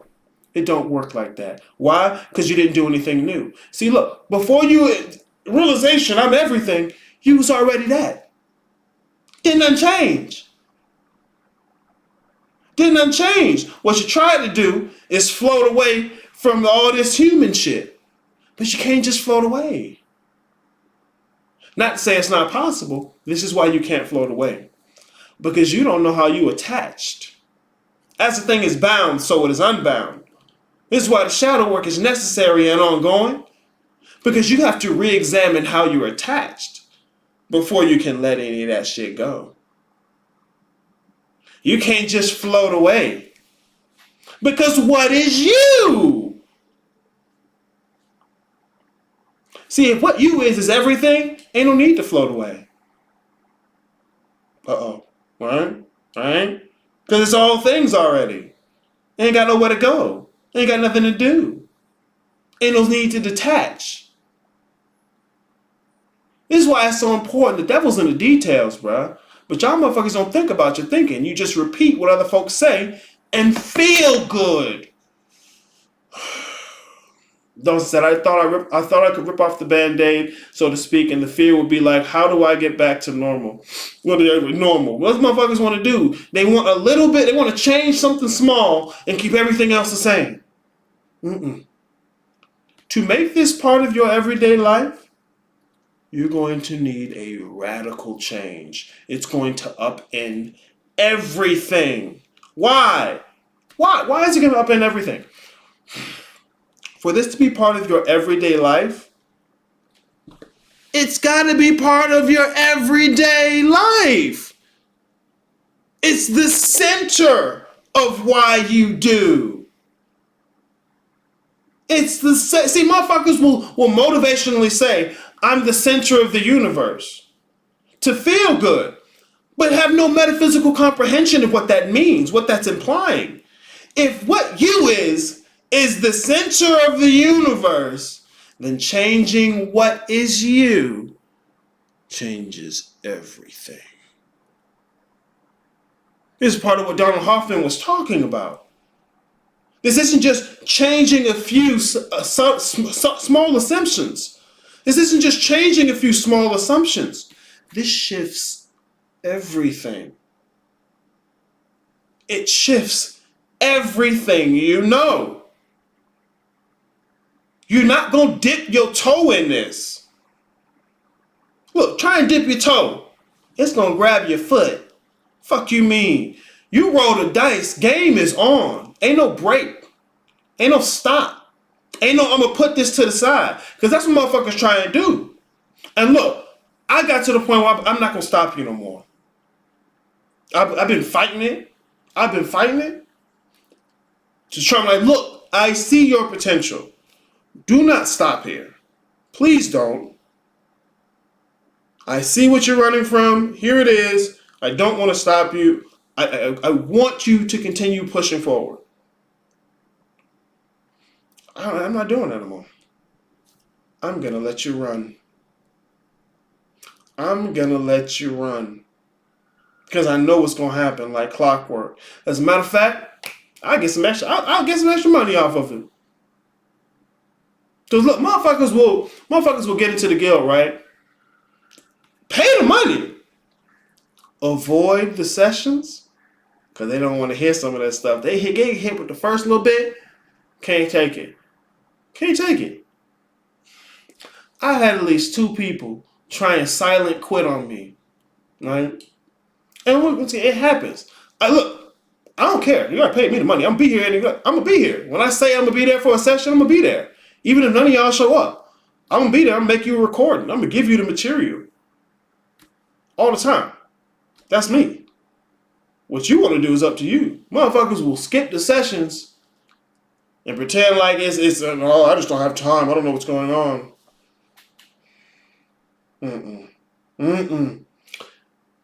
You got to change you. And motherfuckers really don't want to do that. They don't want to change themselves. Well, motherfuckers will silently quit the guild, right? And then come back and I don't notice. I don't care. Do your thing. I don't care. What you running from? But I get it. It's difficult. I had a motherfucker who quit twice. First time he did it real dramatically, and nobody gave a fuck. So I was like, man, let me go. God damn it, let me go. What's going on? Are you okay? Because that's what they really wanted. That's what they really wanted. And I had to do it. I didn't have to do it. I did it. Because I give a fuck about the students. Well, like I said, this is why I'm going to stop going after you try and run away. I'm going to just watch you come back. Because I know what it's like out there. I know. And I know what's going to happen when you try and put this to the side. Especially with all that fear in your chest. I already know. Not because I'm better than you. I've been you. Second time. Once again. Try to delete the app. Log out. No, I'm not going to. Okay. I already got the money. You paid for the 3 months. It's up to you. You can blame me for your avoidance all you want to.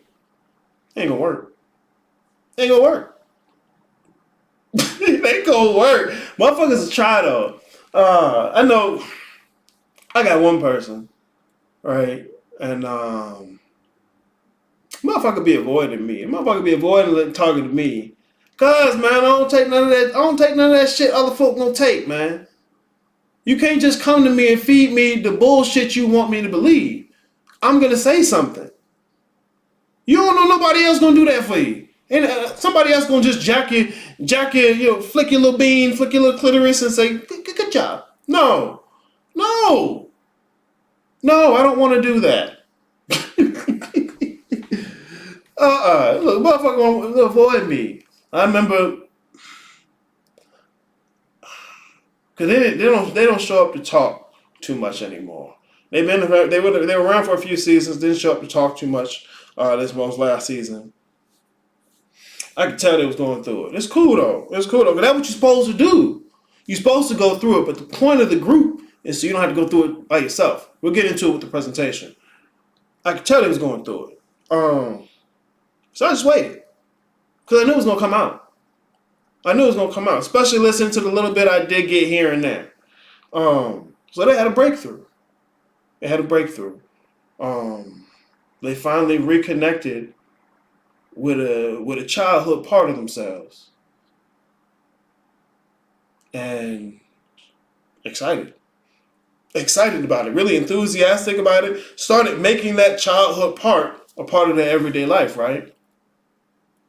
And I can see from over here, I was like, damn, I don't want to step on that joy.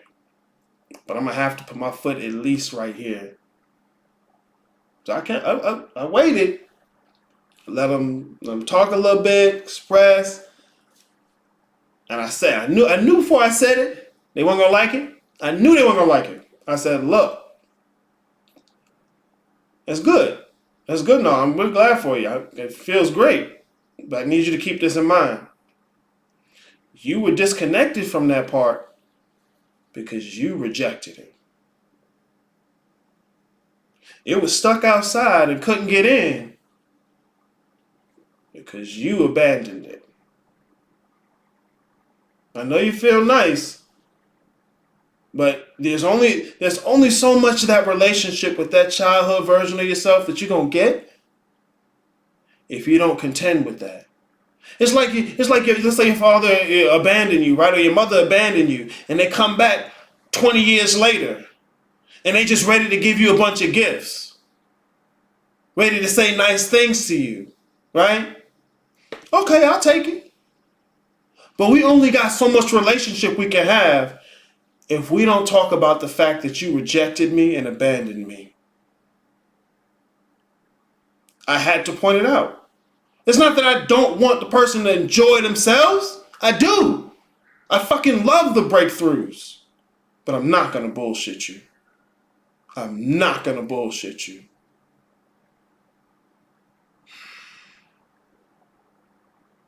Bruh, it's real shit. This is work. It's not some simple steps you can take and you're good. No, this is going to change all of you. What you is, how you do things, what you believe, what you see, what you think. And most folks ain't looking for that. And they're not even honest with themselves that they're not looking for that. They're looking to feel good, sit in the back, every now and then say amen, and go back out there and puff, pontificate, and perform. You want the benefits of being authentic, but you don't actually want to have to be authentic. Everything about you is performative, but you still want the benefits of authenticity. You still want to be able to say, I'm authentic. But you're not. And it's not because I said you're not. And you know that's true. I ran after the first season. I was like, fuck this shit and fuck you. All right, now remember that, Side Eject. I was mad too. At first I was mad. I'm like, damn, man. Outside ejects, man. Damn. But then I saw you in the chat again. And I was like, okay, yup. That's what I thought was going to happen. That's why I stopped. That's why I'm really going to stop telling people not to run. Because I know where you're going to end up. I know. And it's not because I'm better than you. And it's not because something's wrong with you. It's typical. It's predictable. I've been there. I know it. And I ain't have nobody to tell me when I was there. I'm just in the mud, leg in the air, twitching around, looking dumb. Fuck you, me. Yeah, bro. Look, the shit I tell y'all, man, it ain't like nothing else anyone else is talking to y'all about. It's not. Not because I'm not. Look. Because when I say that, it sounds self-congratulatory. It sounds like I'm trying to hype myself up. Look, try this. If you don't believe me, go to whatever spiritual group you in. Whatever group you in. You can do either two things. One, say some completely ridiculous bullshit. Say some shit you do not believe. And watch all of them. Watch all of them eat it up. That's one experiment. Two, disagree. Disagree with them. See what happens.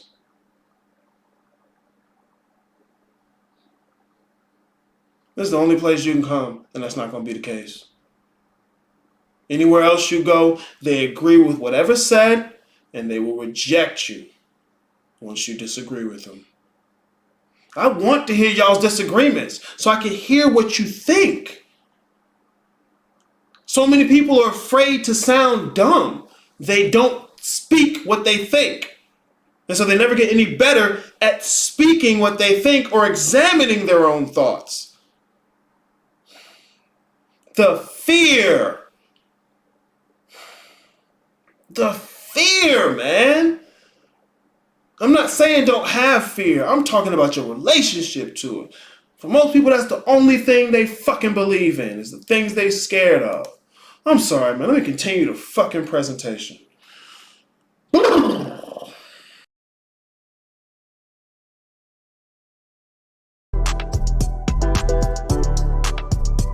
First of all, if you look in these traditions, and when I teach meditation, I do the same thing. They warn about all kinds of things that can happen to you. It's only when you get the Western importation of these and the commodification that says there's a panacea practice. There's a single practice you can do that will bring you bliss or something. And I think this is pernicious bullshit.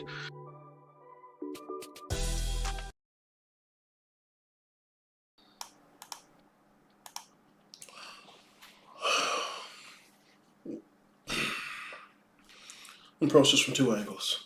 One, a lot of people, because they're looking for a technique, a single thing to do, a little simple thing to do, to get the change they want without themselves actually having to change too much, they'll grab meditation. Right? They'll have a single practice that they do so they can get a little change without having to change. and they'll be stuck in this westernized form of meditation. Because in the West, most of the meditation that's taught, it's taught as a technique without the context of where it comes from, without the context of the metaphysics behind it. And they just try and insert that shit into Western thinking, that physicalism, that post-European Enlightenment physicalism.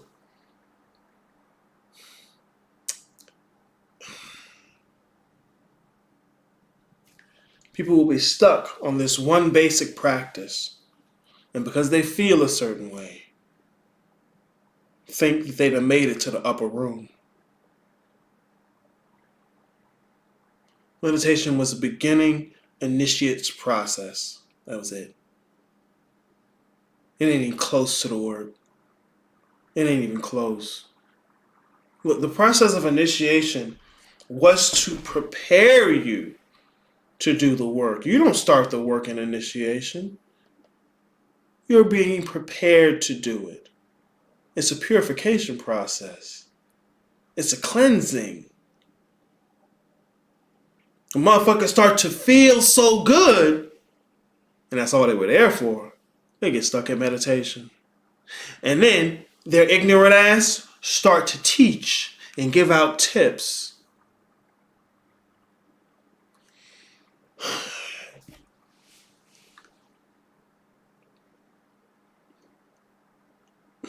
It's not to say something is wrong with meditation.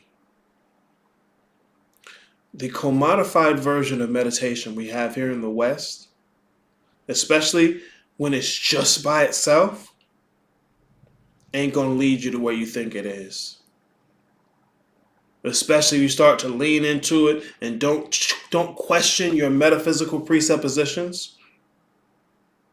Try and just rise above everything without actually examining what that everything is you're trying to rise above. It's going to bite you. So people telling you that they got the technique for you. Hey, just do this thing and you're good. It's bullshit. Matter of fact, it's pernicious bullshit is what he said. Because I know I was going to have to put that, I know I'm going to have to find the word here. And I looked it up and he said it. Highly injurious or destructive. Wicked. Pernicious bullshit. This is part of what I be teaching y'all, bro. Is how to smell your own bullshit. Because you're going to inevitably do it. Inevitably, you're going to bullshit yourself. And so part of this work, part of that preparation, was teaching you how to recognize the smell of your own bullshit.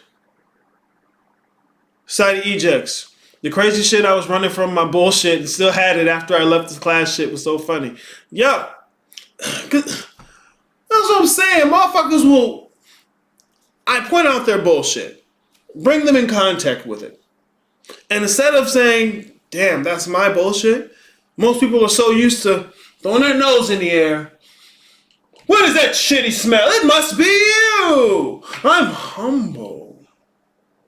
I'm different. That's your shit. Look, I tell you, I don't have shit. Look, I'm a piece of shit. I tell you, I don't remind you. That's your shit. When I get rejected, that's cool. Look, you know where to find me. I am not hard to find. You know where to find me. You gonna come back around. Cause that's your bullshit. I've been one dude I worked with for a long time, man. I ain't seen him in a minute. Bro. He was one of the pioneers in the guild. He like to come in, puff his chest out, hey guys, I'm here. Did everyone miss me? Ain't nobody noticed this nigga was gone, right? I'm the only person noticed. Everybody else like, who's this guy? I haven't seen him before. Because he don't show up, right? I remember it was last season. He came first session. No, his first session. It's probably like the second or third session. And I'm talking to them about physicalism and those metaphysical presuppositions. And he got the chest out like he get it. And he's like, yeah, so that doesn't include the brain, right? And upgrading your brain, right? Yeah, that includes upgrading your brain. Oh, you got me, bro. Oh, man. Ain't seen him since. Yeah, I know. It's cool. You take as long as you want to, bro. Motherfuckers will avoid me. It's cool. I don't even take it personally no more. It's par for the course. I get it. Team TA, good to see y'all in the chat, man. Welcome to the show.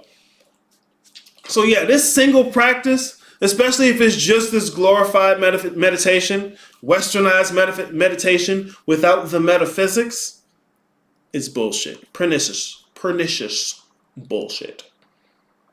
It's rampant out here. Motherfuckers will be stuck on meditation. Stuck on meditation. It's like, look, somebody's explaining basketball to you, right?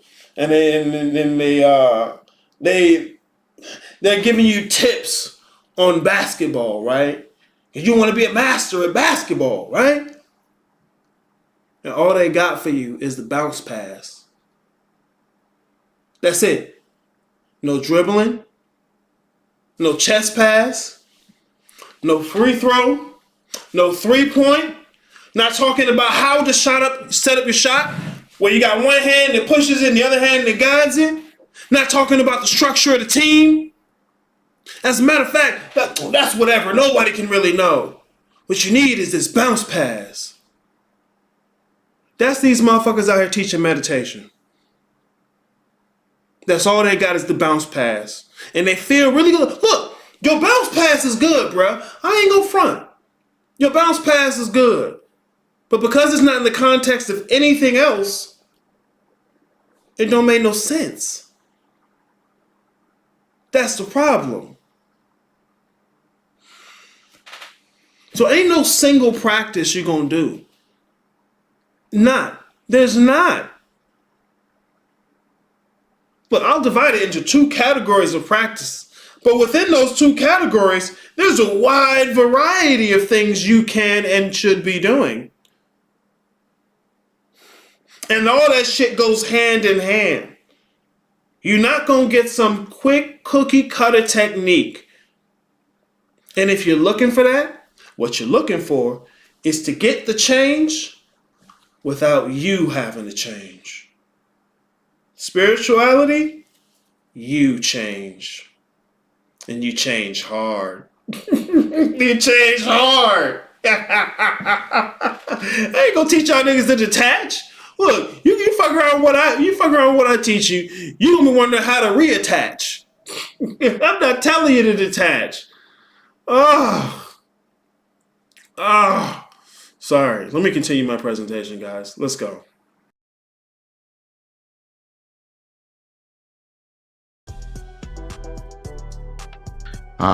I do not think, from my understanding of how cognition works, that there is anything like a panacea practice.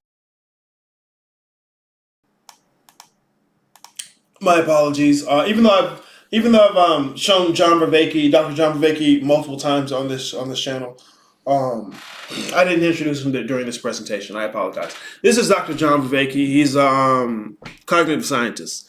I'll be honest. I'm always suspicious of cognitive science because I think sometimes it tries to smuggle physicalism. So I'll admit that. But I love John Vervaeke's work. I think his work is very insightful. One of the big reasons is, I'm a metaphysician. I'm a practicing occultist, but I'm an enthusiast of metaphysics. Metaphysics is talking about meaning of life. But what I find is most people who claim to be interested in metaphysics aren't interested in that. They're interested in meaning in life. Meaning of life and meaning in life are 2 different things.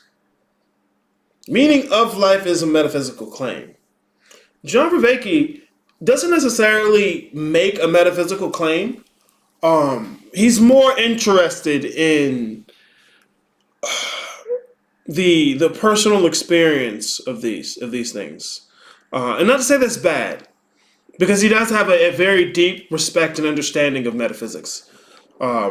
So that's why I don't dislike him, even though he does cognitive scientists. I'm more so seeing John Vervaeke do what he does. I'm more so on the side of believing that I have a misunderstanding about cognitive science than it is that something's wrong with it, especially when he does it like this. I highly encourage you guys to check out John Vervaeke. I highly encourage you guys to check out Donald Hoffman and the other actual fucking scientists who talk about the shit these motherfuckers claim to know. See, these people who learn this, they didn't come from a room full of people who won't disagree, who won't challenge.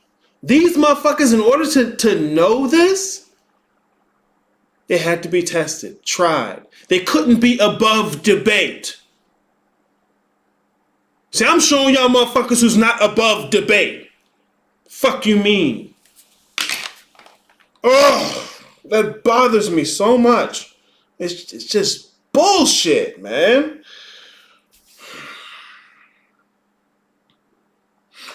He has a 50-part lecture series called Awakening from the Meaning Crisis, and that's just old at this point.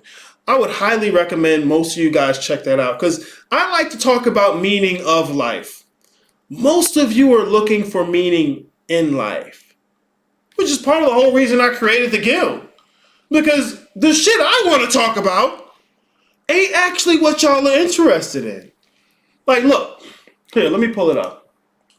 Because I make this shit available in the guild, along with the various study materials that I put in there. Because once you're in the guild, you have access to these things. You have access to all the study materials, curated study materials, as well as the black books, right? But this is stuff for y'all.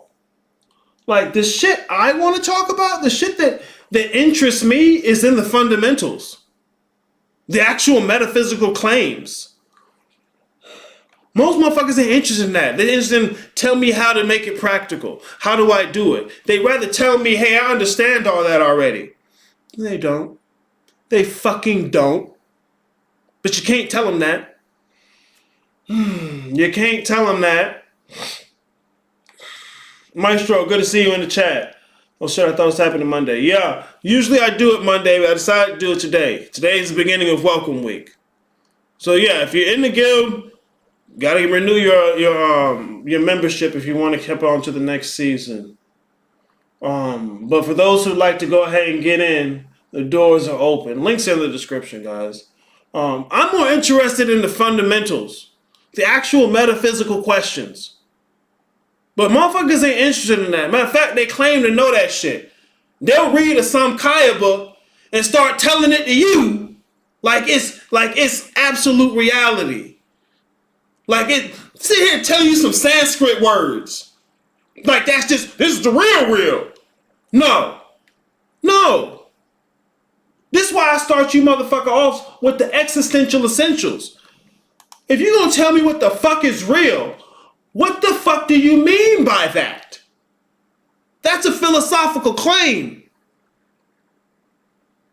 Y'all got the school trauma and you think what's real is a singular answer out there. No. Real, true, that's a category. And before we can establish what's in that category, we have to know how do you constitute it. You can't give me some ancient Sanskrit words from a culture and language you don't know and convey to me in our language that it's reality. See, that's changing what you think. That's not changing how you think. This is why I start you off with the existentialism, ontology, the basics of metaphysics. What does it mean for something to be real, to exist? Existential, exist. Metaphysics is a branch of philosophy made up of 3 subcategories: ontology, epistemology, and cosmology. And generally, every discipline is going to have an ontology and epistemology. Newsflash, kids. If they're saying ontology, epistemology better come with it. Because there's no ontological reality you can have without epistemic access.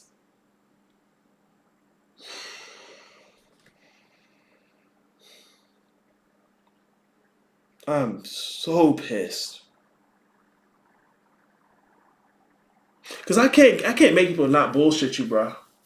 I can't make people not bullshit you. All I can do is equip you to be ready for the bullshit.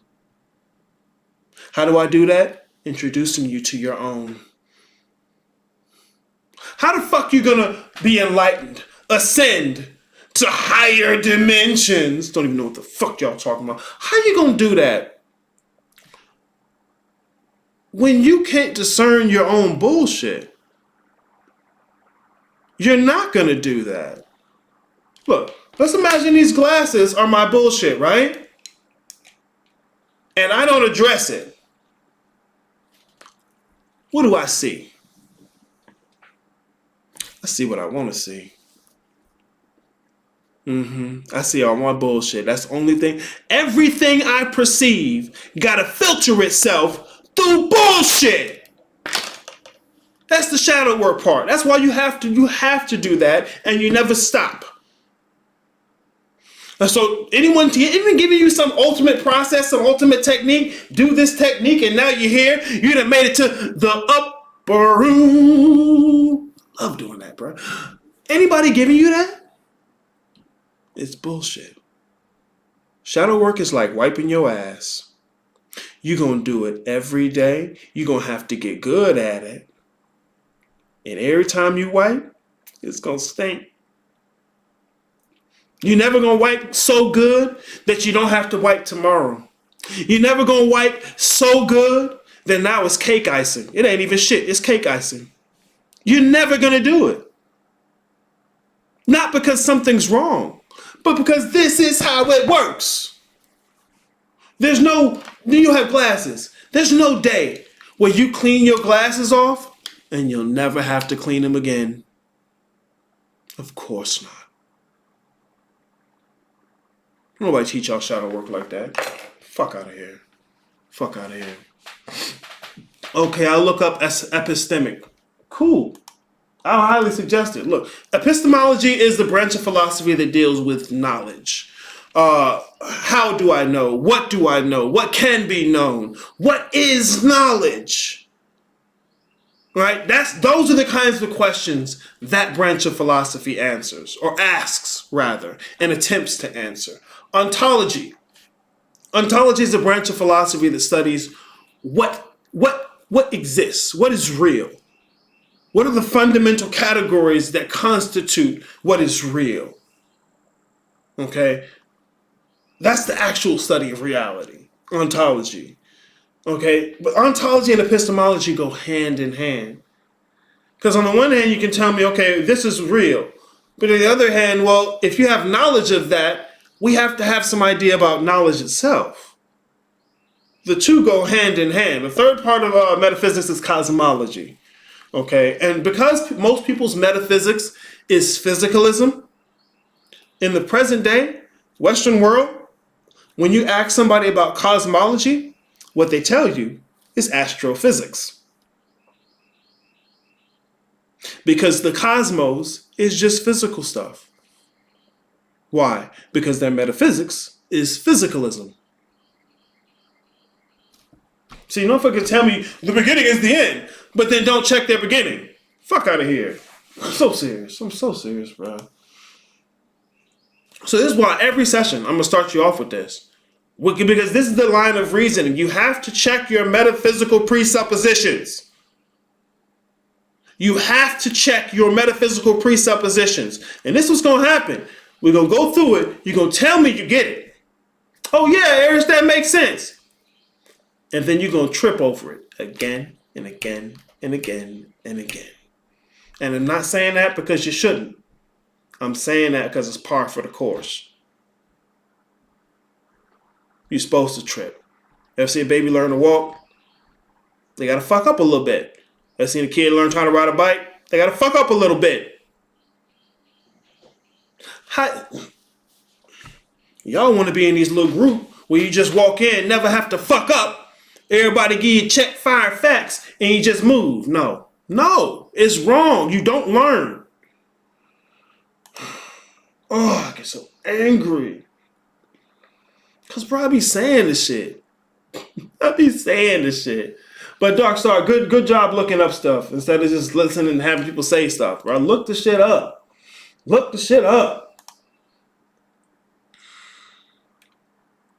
I'm talk about this one time real quick.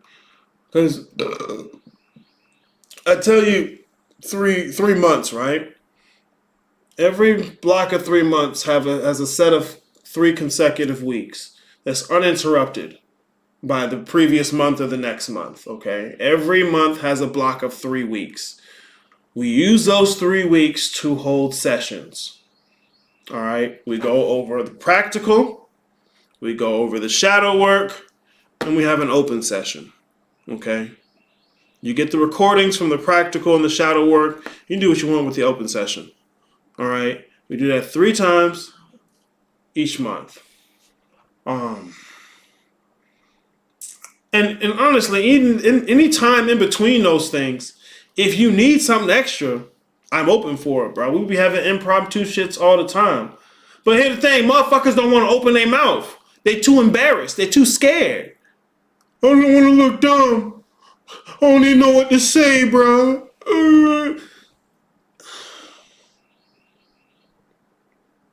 I'm trying not to be mean. But it pisses me off.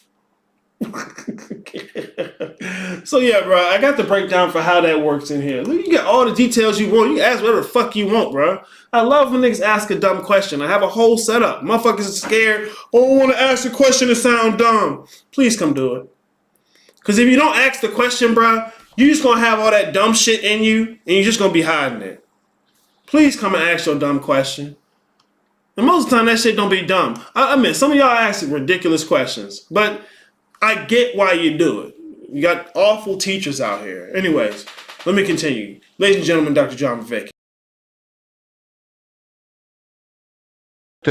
And I've had enough traditions with many enough experience with many traditions that there are stuff that goes really challenges you in ways you said you can. And by the way, it's from St. John of the Cross, Dark Night of the Soul, right? And he wrote it for good reason. I think what you need, and I've argued for this elsewhere, Kurt, so I won't repeat all the arguments, but you need an ecology of practices that sits within a community of people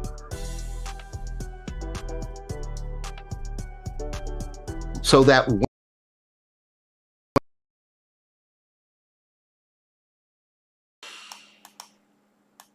I'm sorry, I'm supposed to talk about this a little bit. You need 2 things.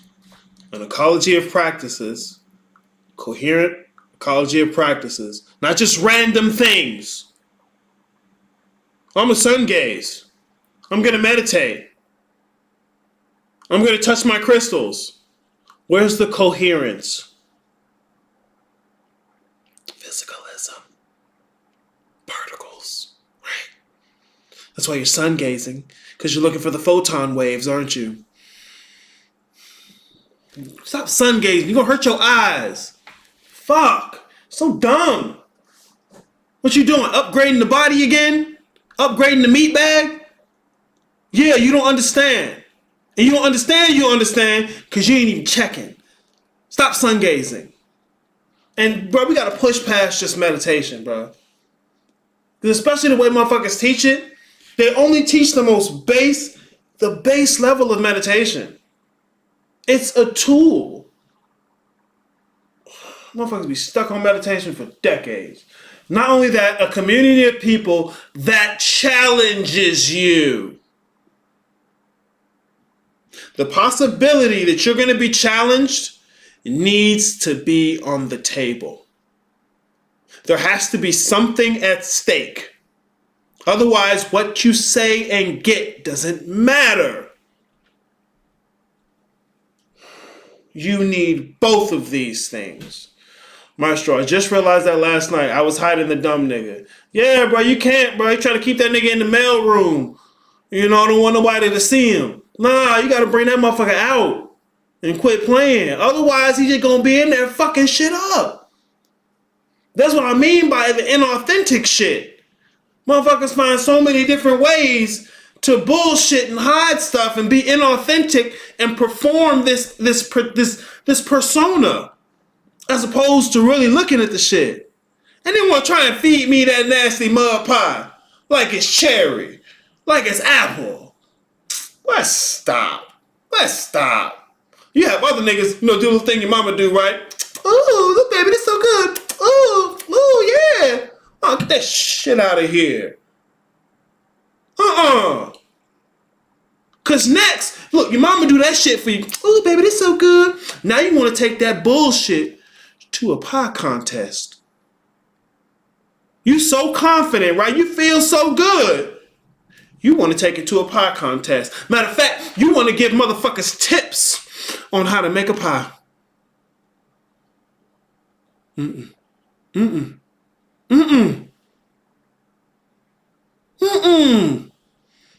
You need me to smack that out your hand and point out how that's a nasty mud pie.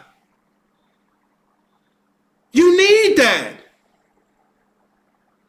Don't you want to get to a place where you actually making pie? And for most of you, no. Most of y'all just want the validation that you get. All right, tell me I'm wrong. It's cool. Everybody do. Look, I'm a dick. I'm a piece of shit. I'm rude. I'm arrogant. But I'm not wrong.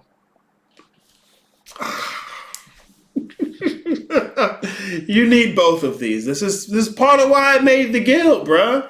An ecology of practices that have set practices that cohere with the metaphysics. Okay? And a community of people where challenging you is definitely going to be on the table.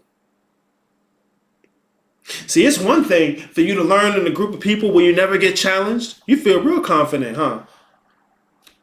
Let's see if that translates to a place where somebody could say, what the fuck did you say? Well, hold on. Hey, bro, how does that work? Watch that confidence drain away. Because it was cap. Coming my shit capping, man. Fucking pisses me off. I realize Society Eject says, I realized this weekend that I still have so much physicalism. Yeah, it's the metaphysical presuppositions.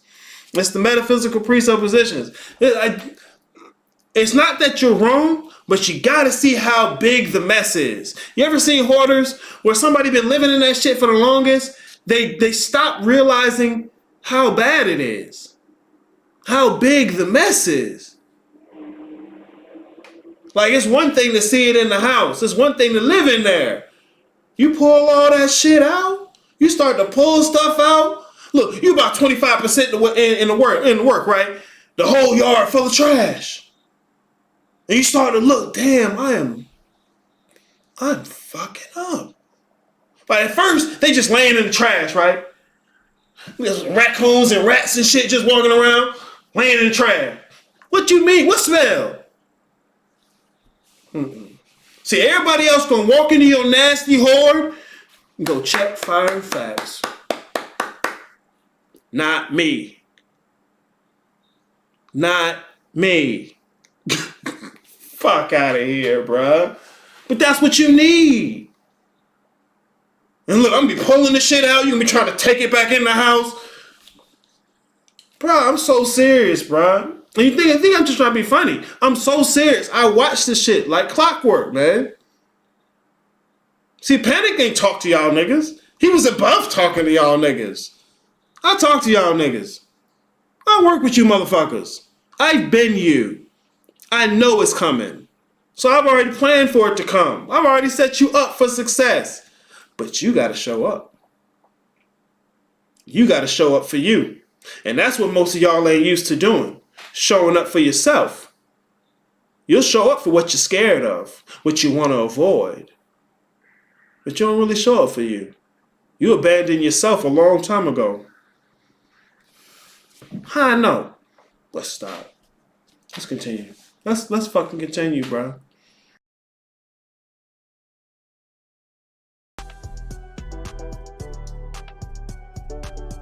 So that when the dark shit happens, you have people there with you. You have other practices that can prevent you from spinning off. That's why you went to therapy. Therapy was a compensatory practice that brought you into realignment with the anomalous experiences, so you were able to integrate it. So I think we have to be really careful. I take the criticism well. And by the way, people have been doing this for a while. Look at the work of Willow Barton. She's done work on some of the dark stuff that comes out in mindfulness practices. Now, one of the things that, and this is telling. So I was at a conference and she was doing this, and I hope this does not come off as self-promotional, because that's not the intent.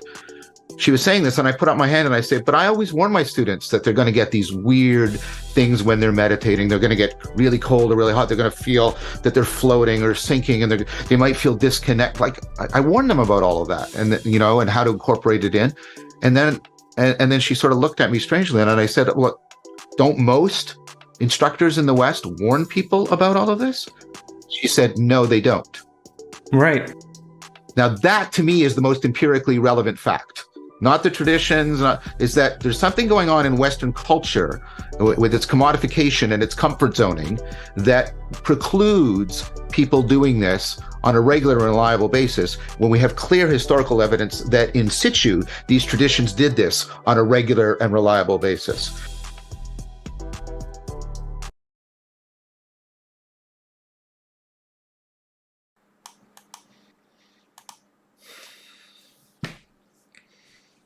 These other people's groups are set up to facilitate your comfort zone. This is why nobody disagrees. This is why everybody does check, fire, and facts. It's the emotionalism. They get your emotions up to a certain place. You gonna confuse that with spirituality. Let's go. Let's go. You already know I gotta do it. You already know I gotta do it.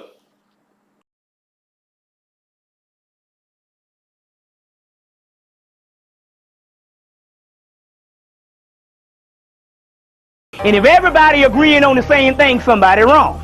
You see? Check? Check. All right then. They play on your emotion. Saying nothing well and playing on your emotion. Tell a person what they want to hear and say nothing well. You can say nothing if you can say it well. They play on your emotion. And that's the problem with our people. They have been teaching you what you wanted to hear and not what you really needed to hear, because they didn't know what you really needed to hear. That's called the art of public speaking. They play on your emotion. So that's getting your emotion up to a certain level, and you thinking that's spiritual. That's emotionalism. They play on your emotion. And they'd come up and they would come into some stuff and they would be talking all this good stuff, and people, yeah. But everybody's ignorant. You see what I'm saying? They play on your emotion. And if everybody agreeing on the same thing, somebody wrong. You see? Check? Yeah. All right then.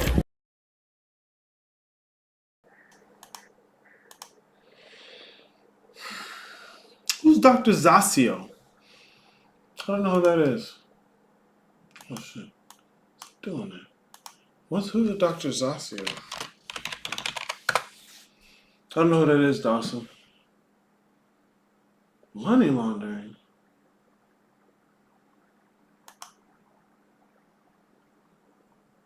$30 million in proceeds. $30 million? Boy, folks out here getting y'all for like I said, bro, I put on that robe. Give me $30 million, bro. Computer fraud, romance scams. Dr. Zasio, what is this?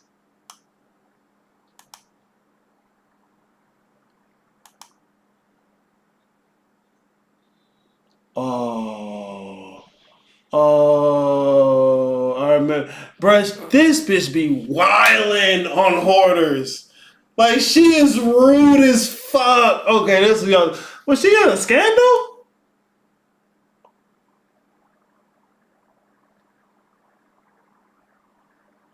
I don't think she was in a scandal. She in a scandal?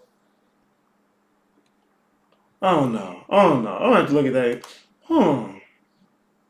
Why did they pull that up? The name ain't even in here. Why did that come up?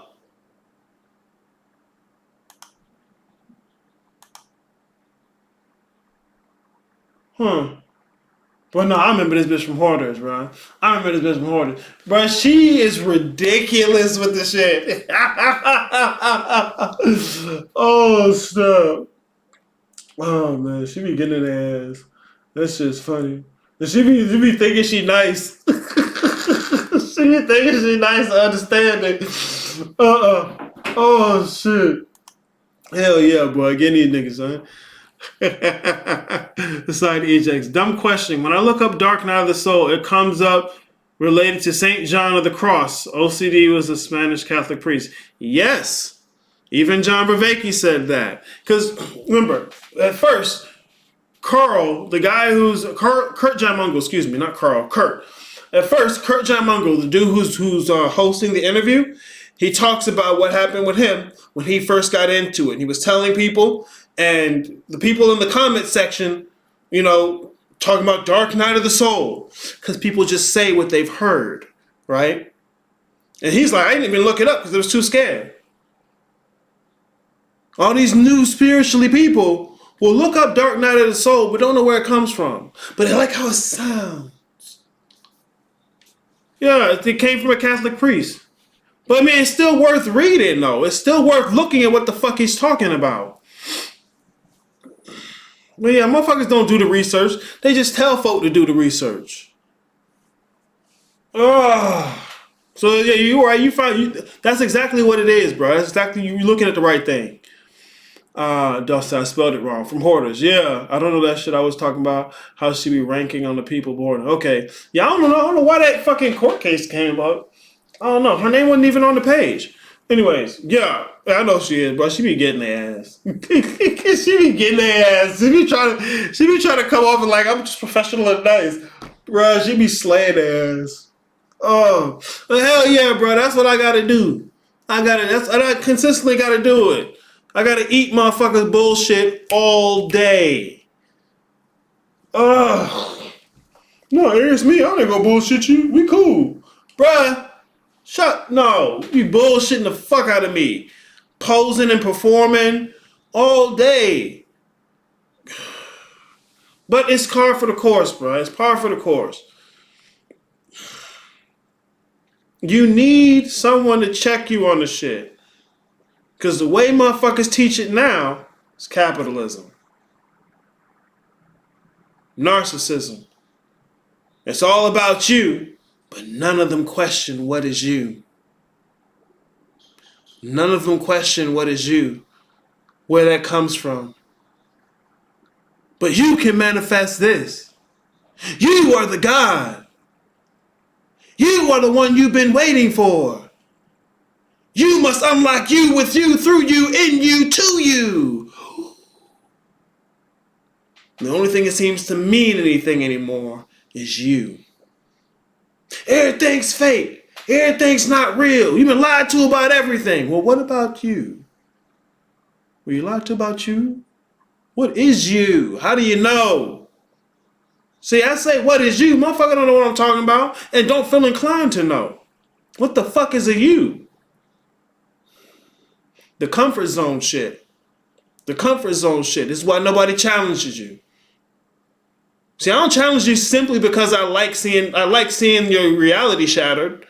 I do. I won't lie about that. I do. But it's not the only reason I'm challenging you. You need to be challenged. If the thing you're going to hold on to is going to have integrity, it needs to be challenged, to be tempered. Like, you're not walking out here to a pie making contest telling folk, I'm the one who certified your pie. And you got that nasty mud pie with shit and twigs and dirt. No. Look, you coming out fucking with me?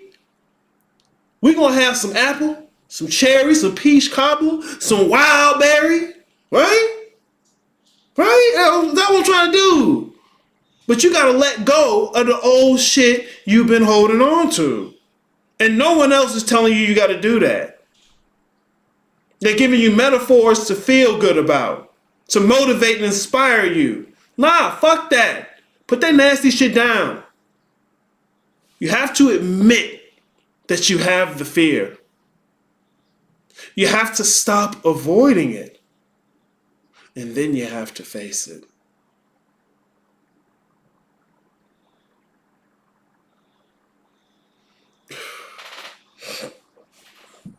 Marshall says, what you is active in what context? A you always comes with a context. A you always comes with a context. So you can't skim over the context. Hey, motherfuckers try to skim over the context. Don't even know what the fuck spiritual mean. It mean whatever they want to mean. It mean whatever feels good. Wrong. These motherfuckers, man. That's your boy in them though. I don't know a nigga like that. That's your boy in them. All right, let's go. Let me continue through the presentation. Because you see, I'll go.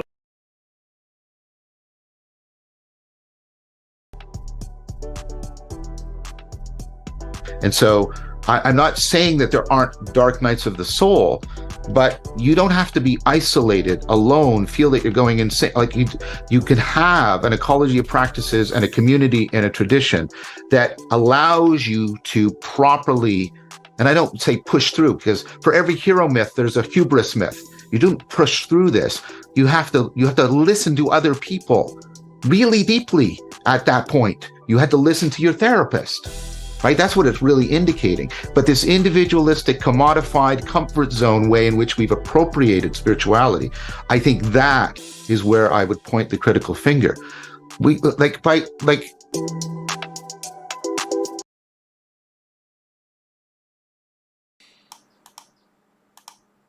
This is what the show is for. Guidance on godhood. This is what the guild is for. Ecology of practices and a community of like-minded people who are going to challenge you. Not just jerk your dick off in the spiritual circle jerk. Hey guys, here's a new metaphor. Feel good? Check fire and facts. No. Coherent practices. That's the whole reason I do this stuff. This is what you're looking for.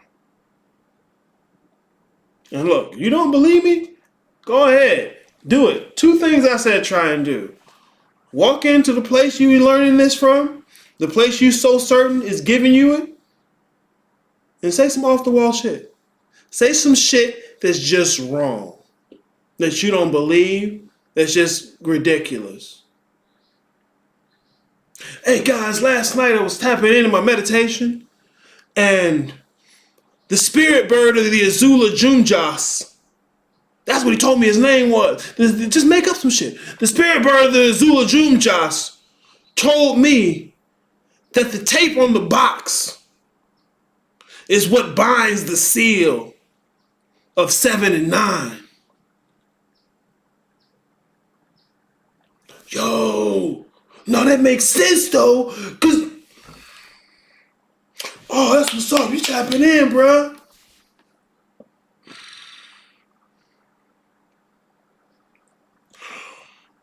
I'm not telling you can't have outlandish things happen and it be valid. What I'm saying is there has to be some type of a system, a framework. Ugh. Say some off-the-wall shit. Say some shit you know is just not, that completely contradicts what y'all been talking about. See what happens. Disagree with someone. See what happens. I just said, damn, I was like, that sound good. Bro, I'm sitting here looking at some tape. Look you mean. Oh, but that's how it be, bro. That's what I'm saying. I don't want to do that to you. Not that I couldn't. But I'm saying showing you I can do it. I'm telling you, I don't want to do that to you because I actually enjoy this topic. Like when I say I'm a practicing occultist, this is a lifestyle. This is what I do. That's different from being a metaphysician. I'm both, but most people aren't metaphysicians at all. They say the word metaphysics. And there are people who are better than me at metaphysics. I'm not academically trained. I'll try and show you motherfuckers academically trained metaphysicians. But no, you don't want to look at that. You want to go look at the motherfucker that makes you feel good and tell you you're going to manifest money with your chakra attraction vibration. Fuck out of here. It could all be so simple.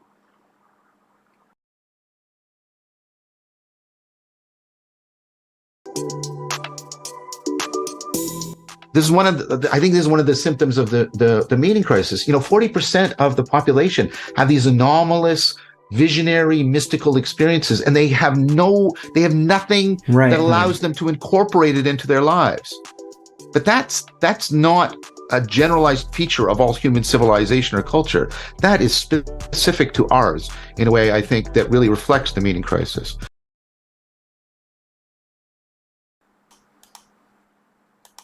Probably missed that and you won't rewind it. Most people, once again, I talk to people. Most people have some type of anomalous. It's an experience that's like an anomaly in their life. They consider it true, real, but they have no way to integrate it into the rest of their idea of reality. Oh, I used to see this spirit all the time when I was little. I used to have these kind of dreams all the time when I was younger. Or sometimes I have these kind of dreams, or I communicate with this, or this happens to me. And it doesn't fit in with the rest of their metaphysics. It doesn't fit in with the rest of their metaphysics. This is the issue. The metaphysics you're using is not conducive to real shit. Physicalism is not conducive to reality. Physicalism is not conducive to reality. Oh, thanks, love. That's what people like Donald Hoffman are telling you. It's good for predicting the behavior of those theoretical abstracts, but it doesn't tell you what it is. And it's not conducive for spiritual anything. But that's the point. But nobody want to hear that, though. They want to hear Kundalini back oil. I'm everything. Sounds like the modern dynamic of Christianity. I believe in God, but I'm not religious. Right? Those people are called the nuns. Not nuns like N-U-N, but nuns like N-O-N-E. It's that they say things like, I'm not religious, I'm spiritual. Okay? And what this is talking to is the meaning crisis. It's the result of this post-European Enlightenment, this deep dedication to physicalism. It's not conducive with anything spiritual. Hold on, I have another video I want to talk about that. Let me see. Where was it? Damn it. Was this it? Let me see. What's that? Let's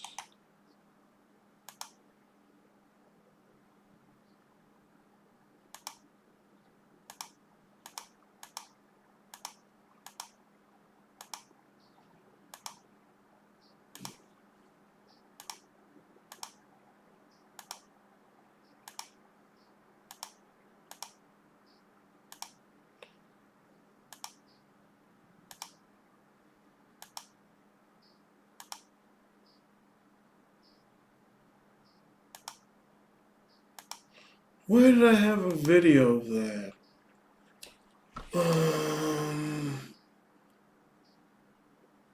Sorry guys, hold on. 2 seconds here. No, I did that already. Fuck! Where was it? Where was it? Damn, I had something about that. But there's a large population of people today who do that. I'm not religious, I'm spiritual, even though they have no context for what the word spiritual means at all. Basically, they don't like the rigid tradition of religion, but they still have a taste for the transcendent. But it doesn't fit into any metaphysics, so they just start making things up. They connect to whatever they can grab that makes it feel real. They never even examine what constitutes the category of real. My truth. Right? Just disrupt the whole foundation of the idea of truth to make it personal so you can justify or validate what you already wanted to believe. Fuck. I'm sorry. Continue the presentation. So I think we speak to it, but I think we speak to it while making this criticism that I just made.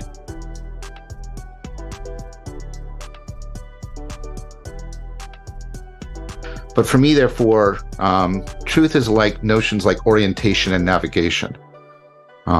You're properly oriented, and the orientation rules a lot of things out. We're not going that way, we're not going that way, we're not going that. And then navigation is constantly telling you how you have to adjust and reformulate how you're doing. And you might find from the navigation that you need to reorient, right? And that's always a possibility. But that's not the same as wandering around willy-nilly.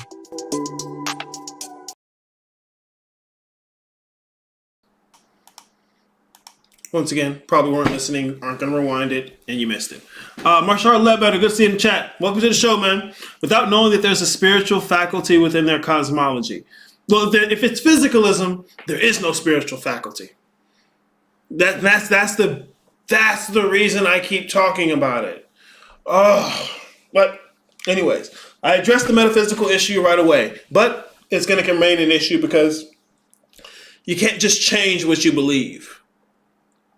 You really have to address it and engage it. And that's part of what we do in the guild as well. But he mentioned orientation and navigation. On the path to seeking reality, seeking truth. Two sides to it. You need to learn how to orient and how to navigate. Shadow work is your orientation process. It's going to cut the bullshit. We're going to do this as opposed to that. One of the things I find, because we do shadow work every week in the sessions. We may switch up what we're talking about practically. We're going to consistently do shadow work because it don't stop. And I need you to feel that. I'm talking about Christians. Yeah, their cosmology don't match up to their metaphysics. That's why they don't feel at home in their religion. And if they were to actually take on the metaphysics of what the cosmology is expressing, they'd be fine.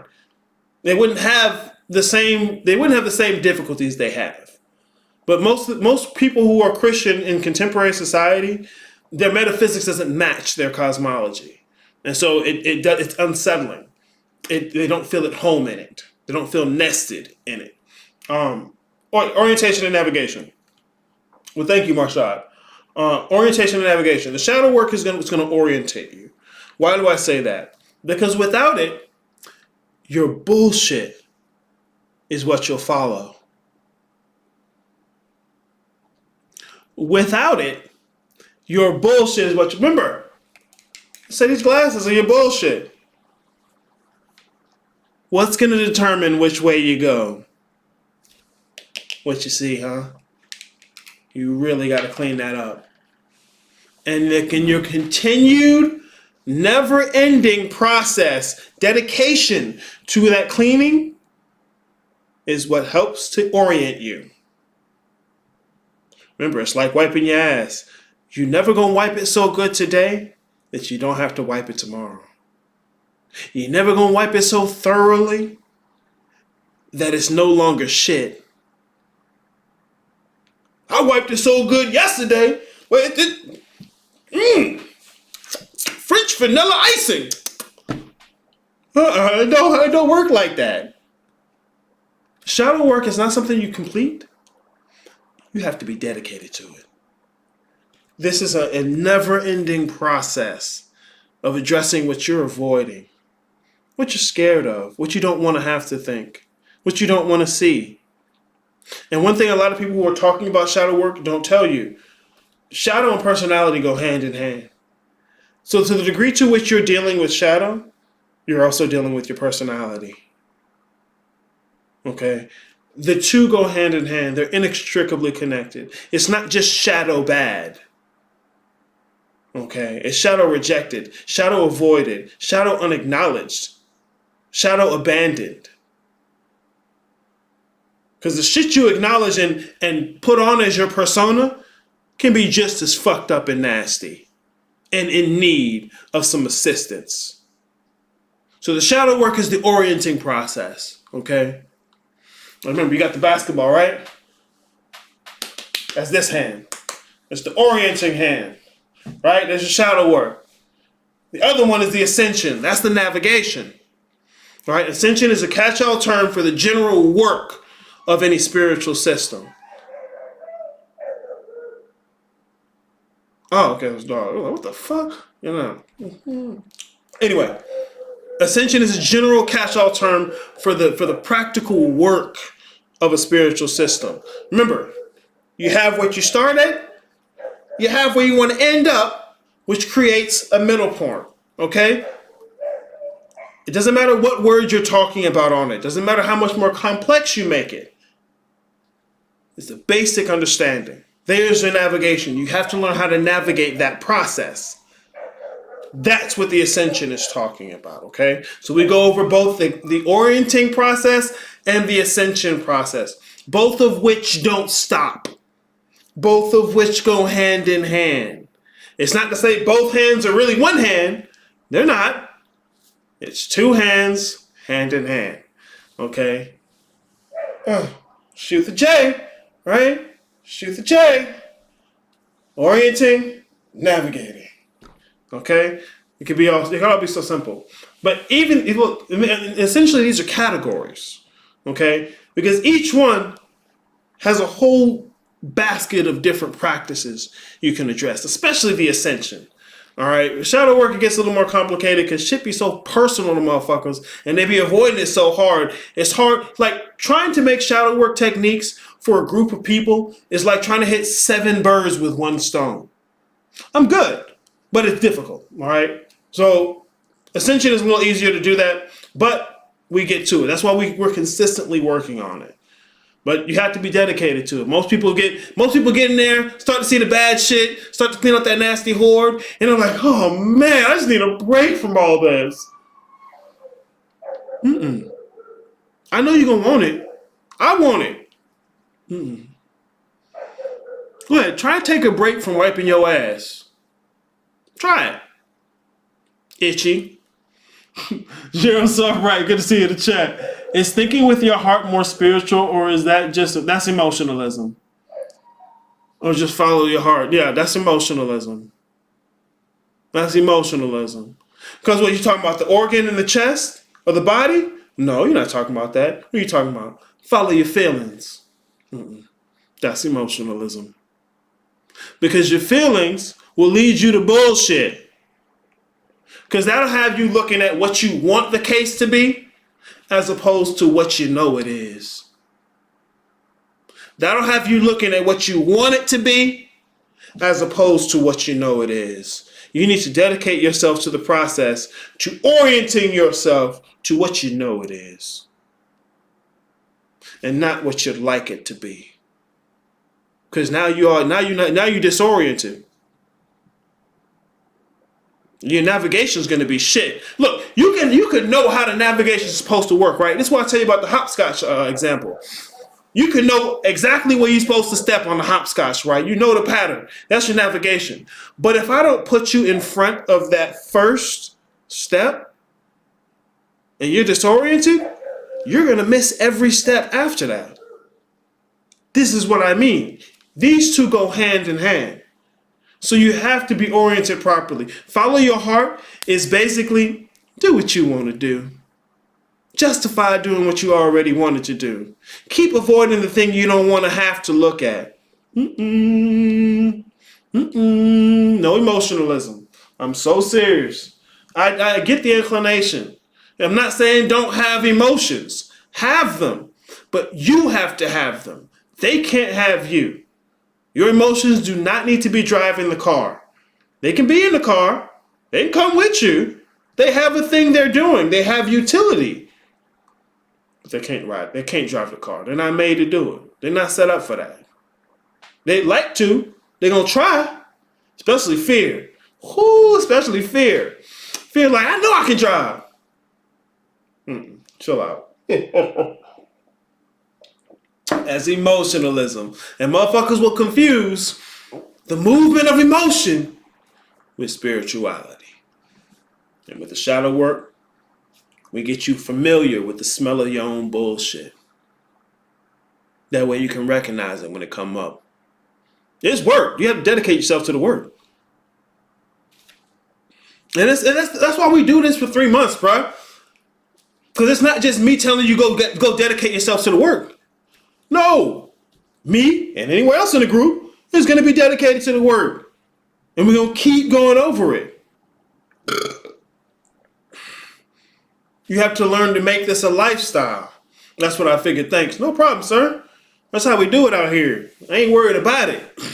Because look, there's like 5 different people who didn't ask the question, figured they already knew, and just out here with their chest out, strong and wrong. Do your thing, bruh. We here for it. Let go.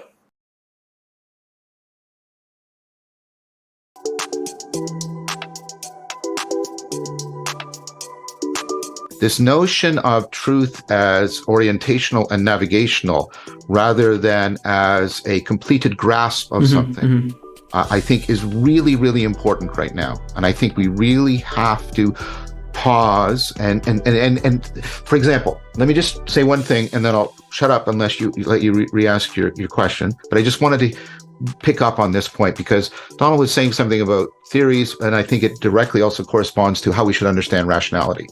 And so if what he said is true, and I agree it is, and what I'm saying is true, that means that there are a lot of, and ties back again to what the spiritual traditions can hold out for us. There are a lot of truths that are not accessible to us unless we're willing to undergo significant transformation.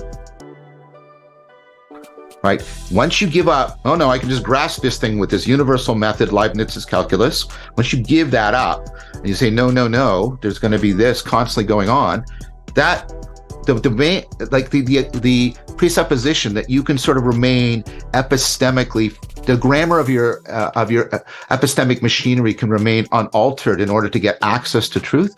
I think that is deeply challenged, if not outright falsified. But that presupposition of a universal method that does not require personal transformation is fundamental to the whole Cartesian framework. And see, I think the spiritual traditions are there reminding us that no, your methods can do a lot, but there's a lot of truths that are only disclosable to you after you go through profound self-correction, which is profound self-transcendence, which is profound transformation. I just wanted to make that point very clear.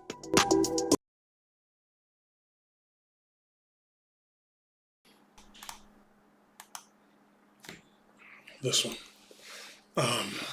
Part of what we're talking about, the seeking of truth or reality as a process, an ongoing, continuing process of orienting yourself and navigating, as opposed to what people contemporarily think of it as, okay, once I grasp these propositions, once I know how to say or repeat these ideas, I now know truth.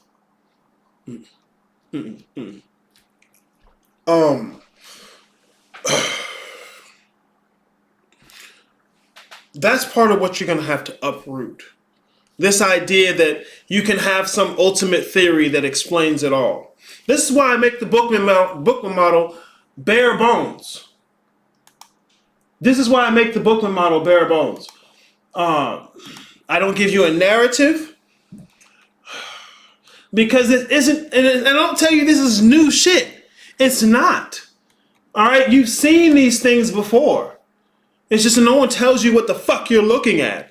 They try to tell you how to use it as opposed to what it is. Here's how you manifest, but don't tell you how you are manifest. Fuck out of here. Look, Because I have to tell you about metaphysics before I can tell you anything else. Just giving you the basic metaphysics that are needed. This isn't an ultimate method. This isn't an ultimate framework. All frameworks eventually cannot explain everything. It can't. That's why motherfuckers repeating a Samkhya book to you with Sanskrit words and telling you this is reality. Don't get what they're talking about because they never examine what constitutes the category of real or true. This is going to be an ongoing, continuing process. That it's not you grasp some words and you get it. It's not how this is going to work. It's not how it's ever worked. And as they were saying, that's what the spiritual communities have been pointing to. Is that there are some types of knowing that you do not get unless you go through radical transformation of the self. Radical self-correction, transcendence, and then transformation. So y'all don't even do the self-correcting because everybody's right. Right? This is what makes it narcissistic. So you can't self-transcend. You can't. Instead, this is what people will do. The beginning is the end. I'm all these gods. I'm all things. And so they don't move anywhere because they make the claim that there's nowhere to move. No self-correction, no self-transcendence, no self-transformation. It's just faking it till you make it, right? And you just end up faking, making it. It starts with the self-correction. It starts with learning how to identify your own bullshit.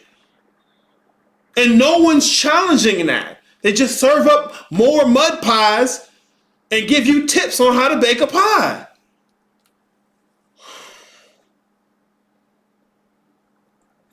Excuse me, I'm going to play this while I go pee again. Give me a second.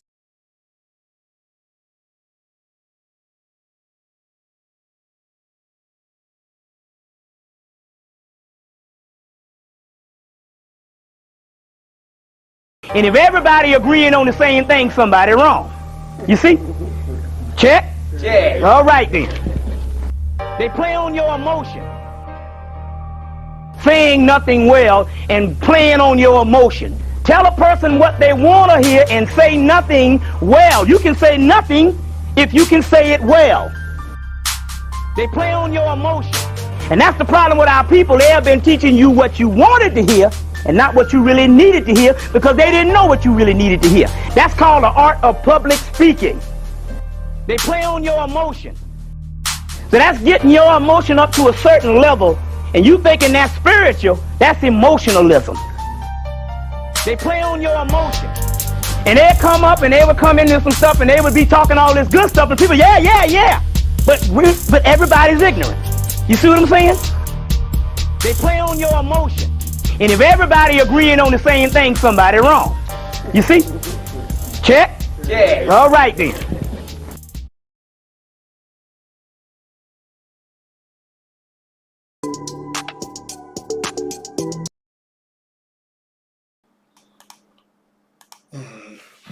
I gotta remember to send the folks on the waiting list links for the guild. Yeah, like I said, guys, this is welcome week. The doors are only open for 1 week, 4 times a year. This is one of those weeks. Okay? Look, if for some reason you still don't think this is the time for you to start and you want to wait till things are peaceful, you do your thing. Watch. Like I said, I'm not difficult to find. I'll see you when you come around. Okay? Because motherfuckers be like, yeah, I'm not going to go to the doctor till I'm healthy. Okay. You do what you do. Yeah, things are tough right now in life. I gotta wait till things calm down before I can pick this back up.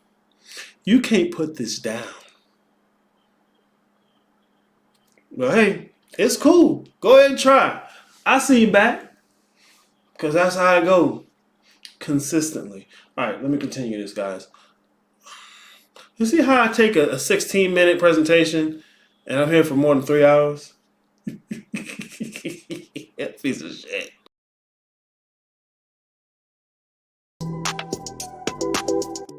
in meditation, what you're doing is we all have a model of who we are. I have my beliefs about what I am, and most of those beliefs are false. Right. So I am my body. I am. What makes me important is I am a professor, or I am an artist, and what my significance comes from how many people have seen my work or what people are saying about my work. So I identify who I am with some thing, some body, some piece of work, some reputation, and so forth.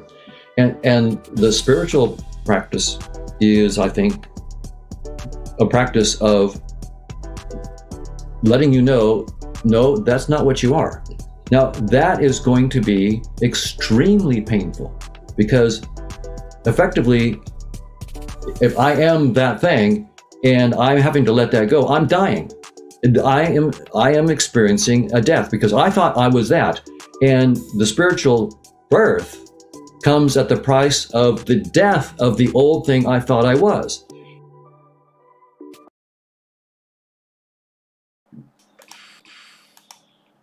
Once again, probably didn't hear it. You won't rewind it, so I had to stop it because I know it. I know. The spiritual birth comes at the price of the death of the old thing I thought I was. I cannot state that enough. I cannot state that enough.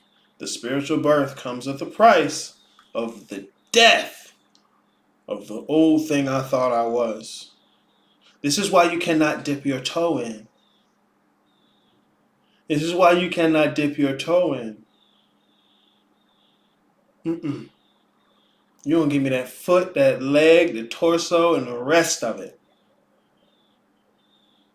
If you want to get the change. Because see, it's not I get in here and I get a change and I don't change. No, you is what changes.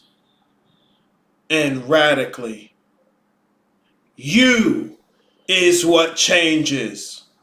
And most people just want change. They don't want to change themselves. Most people just want change. They don't want to change themselves. And so they reject the work. They run. They project it. They garish you. You wrong. I'm all right. I can just put this to the side.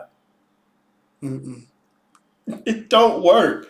I know. I've tried it. I've been there. I've been you. Go ahead. Go ahead. Most people want change in their life, but they don't want to have to change. Most people want change in their life, but they don't have to. They don't want to have to change. They want to keep avoiding what they're scared of. See, it's not you say new words. It's not you put on a new aesthetic. But you gonna get a new fresh outfit and take pictures in it? Huh? That what you thought this was? No. But you're gonna learn some new Sanskrit words that you didn't know. You can tell them to a Christian. Haha, look at me. I know this word you don't know, so it must mean I'm on the level. Nope. You change. And it ain't even as simple as that. The old shit dies. And you gotta let it. You ever see on Hoarders where motherfuckers, they're cleaning out the house. At the same time, that hoarding ass nigga trying to take stuff back in. And you look at them, down the bridge of your nose. I'd never be like that. I'd be damned. I'd be fucking damned. This is what I tell you. This is why I say this shit, bro. That's why I love the show. Because I'm like, God damn. I know there's places I'm like that. I know there's places. There's shit I want to keep up under that bed and never pull out. But needs to come the fuck out. Because the thing I claim to want costs that. That thing you don't want to touch, that thing you don't want to have to change, that's the asking price. No, I'll just put some coffee on the altar. I'll just put a little ancestor money on the altar. Give me that ass. Give me that ass. I'm telling you, bruh. It's the thing you don't want to let go that's valuable. Centuries ago, thousands of years ago, man, motherfucker put coffee on the altar because you can only get a certain time of the year from a certain place, and if it's on there, that means your ass don't get it. They didn't have Amazon where you can pay $2, get a nice bag of coffee, and just sit it on there. No. Sweat, blood, and tears went into that. Put some sugar or some honey on here. See, they didn't have Amazon. So either they had to tend to the bees or go find a nigga that did. They had to invest in getting that shit and then not take it for themselves to put it on that altar. What you think? Going to Kroger, spending $5 on a little bear bottle is the same thing? You're sadly mistaken. You're sadly mistaken.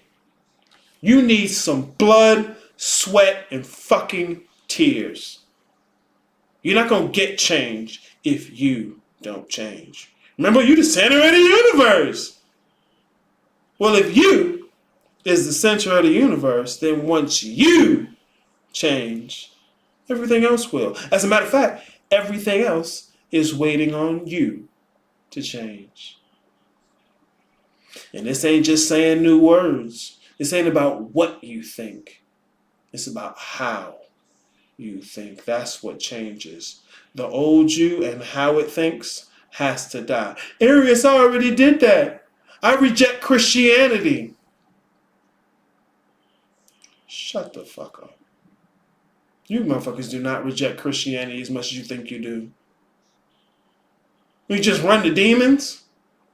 That's like saying I'm running away from home and you just go to the front yard. You in the same metaphysics. You in the same cosmology. Well, you motherfuckers talking about I ain't Christian no more, but you see it's 777. What's that? Angel numbers. Shut the fuck up. Weak shit, bro. That's what I'm saying. Motherfuckers want to dip their toe and perform. Give me that. Give me that ass. Give me that.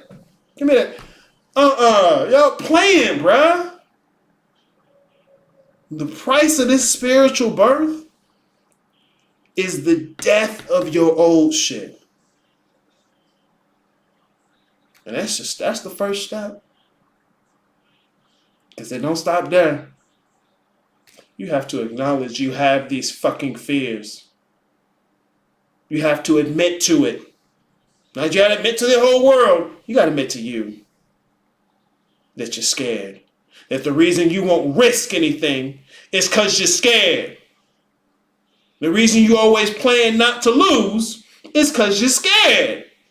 I'm not telling you have no reason to be. I'm not telling you not to be. I'm telling, admit it to yourself. Acknowledge that that's what it is fear. No, I don't got no choice. You a goddamn lie. You a goddamn lie. You always have a choice. You may not like the choice, but you always have a choice. Don't justify it. Acknowledge it. Acknowledge it, bruh. That's like you come up to somebody and say, hey, you never seen your dad, right? You say, hey, I'm your son. And the motherfucker say, I never wanted a son. That don't change the fact that I'm your son. But I see how you're trying to move. So I say, hey, you scared of this. You're avoiding it. I don't have a choice. The same thing. You need to stop avoiding it. You have to acknowledge that you have it. Stop avoiding it and face it. I know you're not certain what's going to happen. Welcome. You ain't the first person to ever have that happen. Shit. Look, let's continue. Let's continue. I'm so serious, bro. Motherfuckers going to give you little techniques to try and trick yourself beyond your fear. You're not going to neuro-linguistic program your way around this. You're not. You're not going to cheat code your way around having to face it. I'm so serious. But go ahead. Believe what you want to believe.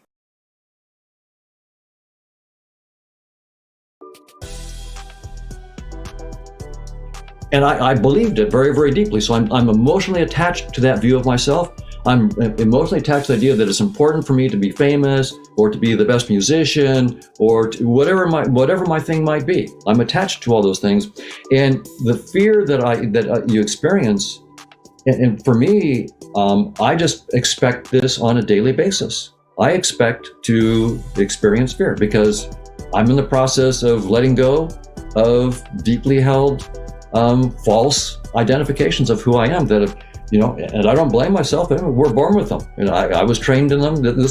And now it's time to grow up and let them go. And so I just expect on a daily basis to face pain. And in fact, it's when the pain comes up that I go, okay, here's my chance to really grow. So I look at the pain. Okay, what identification with some false belief about who I am do I need to face now?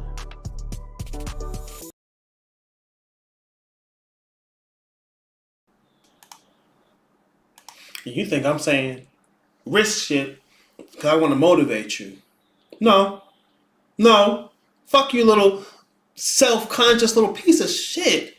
God damn, I don't give a fuck about motivating y'all.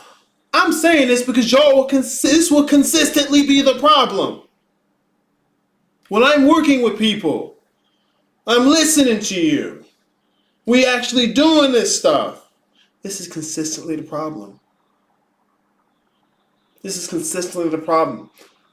Too much time avoiding what you don't want to see. Well, it's not necessary. It's not useful. How you figure? Because you don't want it to be. Elia, good to see you in the chat. I'm in there. I don't know where it is. Maybe is it fear? Is that where you're in? Ain't the guilt, because I ain't seen you in a minute, bro. Y'all spend too much time avoiding shit. And when the moment of truth comes around, what do? Run. You abandon yourself. You say, I don't have a choice. Nah, that really ain't necessary. In the cut like a Band-Aid. Boy, a Band-Aid is on the cut. A Band-Aid is on the cut. That was in the details. This man lied. Good seeing you in the chat, bro. When the moment of truth comes around, y'all motherfuckers is caught up in cap and pontification. You abandon. You run away. That's what I'm talking about. The avoidance. When the moment of truth comes up, time to throw out a joke. Right? All of a sudden, you the funniest nigga in the room, right? Uh-huh. Fuck out of here. Fuck out of here. I'm not saying you have to be above all fear and all pain. I'm not telling you I am. I'll be fucking damned. Well, see how angry I get? Fuck you mean? I'm saying you have to be willing to contend with it. You have to be willing to face it. Most of y'all are dedicated to avoiding it. Dedicated to avoiding it. That's why you don't win. And you got to spend so much time motivating yourself to feel like you get a win because you don't win. You got to keep doing these affirmations over and over and over and over again. You got to try and neuro-linguistic program yourself to believe something because in actuality, you don't believe it. And if you just look at the fact you don't believe it, maybe you'd get somewhere. Nah, I want a way around it. I want a trick. No. Ain't no trick. Don't fake it till you make it. You have to face it. When that moment of truth comes up, you have the choice. I don't like the choice. We're not talking about what you like. That's not the point.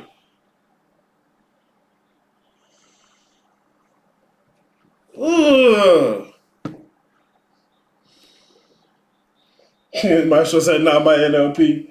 Look, bruh, y'all motherfuckers don't even study the shit. Y'all like the sound of it, because I could be sitting here NLPing your ass right now and a nigga wouldn't know. Because they don't really study. I'm telling you, bruh, ain't no trick. Ain't no trick to get you to do what you don't want to do. You gotta acknowledge you avoiding the shit, man. You gotta acknowledge you avoiding the shit. And I know it's not easy. I know it's scary. I know you don't want to do it. I'm not saying you're invalid for that. It's valid. There you go. What I'm saying is what you're looking for is on the other side of it. And it hurts so much because you haven't dedicated yourself to expect this shit daily. What you've done daily has been avoiding it.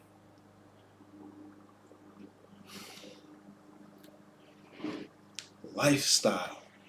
This work is a lifestyle.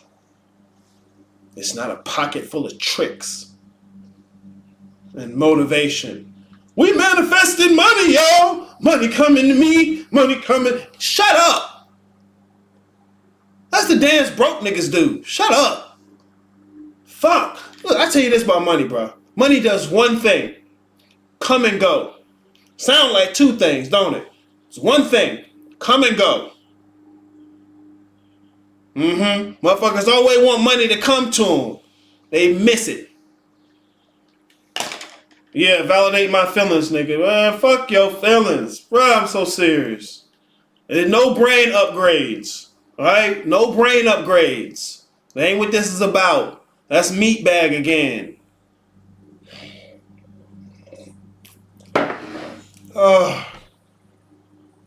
Let's continue, bro. I'm so serious, bro. Those moments of truth.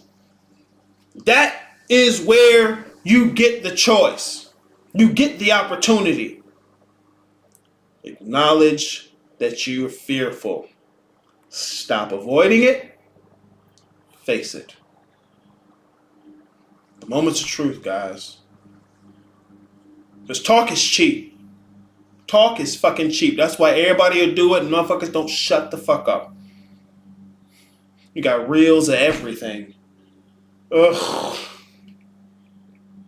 Sorry. Let's continue. Fucking reels.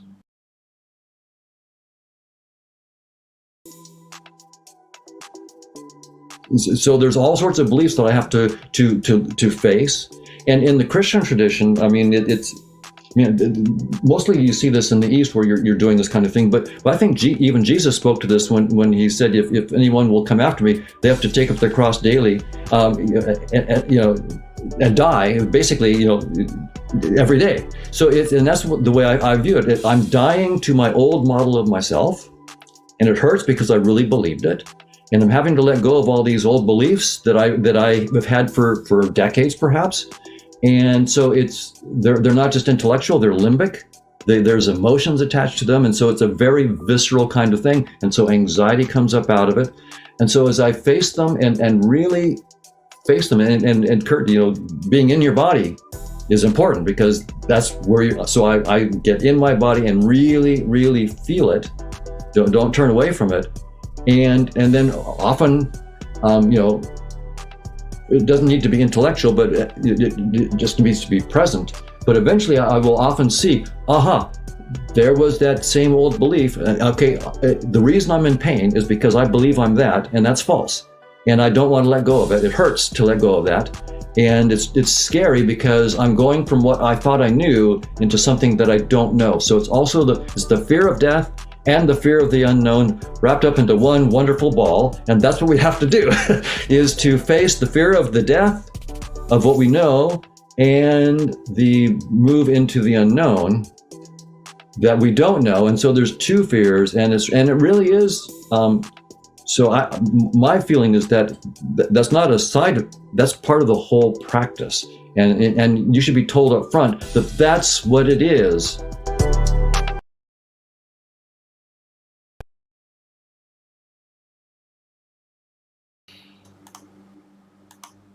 I tell you up front, That's what it is. I don't start you with, we're going to manifest money.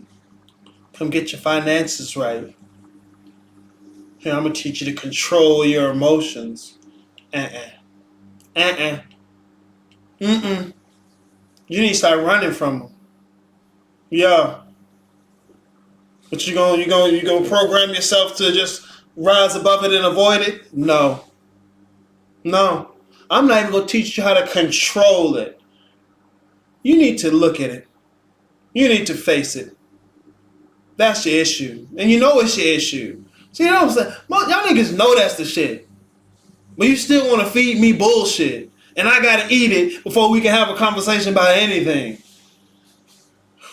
Ethereal Progeny, good to see you in the chat, man. Elias says SOS. Boy, that SOS ain't for you, that's for me. What you mean? Spend or share? Shit. Don't tell me how good I am. I know I'm good. Otherwise, I'd have shut up. Spend or share? Got a whole store, bro. Check out a Cold Corner store. Get in the guild. Get a consultation. Don't tell me how much you love me, bitch. I don't give a fuck. You tell anybody that nasty shit. Spend or share. Get in there today. The extra venomous today. Bruh, I'm not being venomous. I'm so serious. I'm not. I'd love to be venomous. Go back to the shitstorm, bruh. Go back to the shitstorm. Oh, that's why I be thinking about bringing it back. I'm so serious about that. Because I be thinking this is my outlet, bruh. It still don't even be enough. Bruh, it takes me weeks to get over how much I hate you niggas. How much I hate you niggas. And when I say I hate you niggas, I hate you like parents hate their kids. But it's not about you. Oh. Like, I will talk to motherfuckers for the longest. And they'll still play, pontificate, pose, and puff. Not understand, play like they understand. Man, and then come look me in the face. And you need to do it. I know it. I'm not mad at you that you do it. This is about me. I'm telling you, listen to me. Then I told you this years ago. You come to me. Hey man, I just realized da-da-da-da-da-da. Yeah, I know. Yeah, you told me that. Yeah, I know, but I didn't understand it. Yeah, I know. Fuck.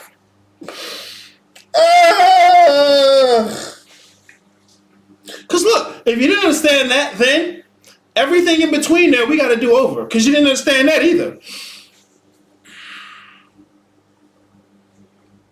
But you sat there the whole time trying to feed me the bullshit. Yeah, bro, I get this part. Yeah, I get this part. Yeah, I understand this part.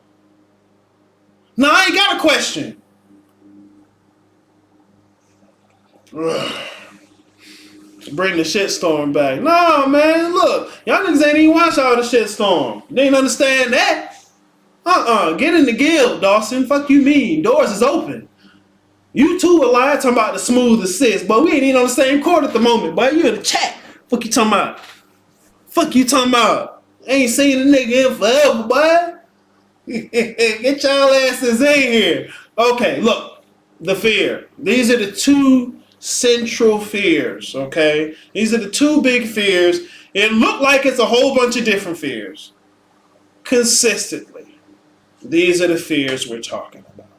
The fear of the unknown is why you motherfuckers always looking for certainty before you do anything. That's why when I tell you to risk, you don't get it. When I tell you to let go, you don't get it. Because you have the fear of the unknown.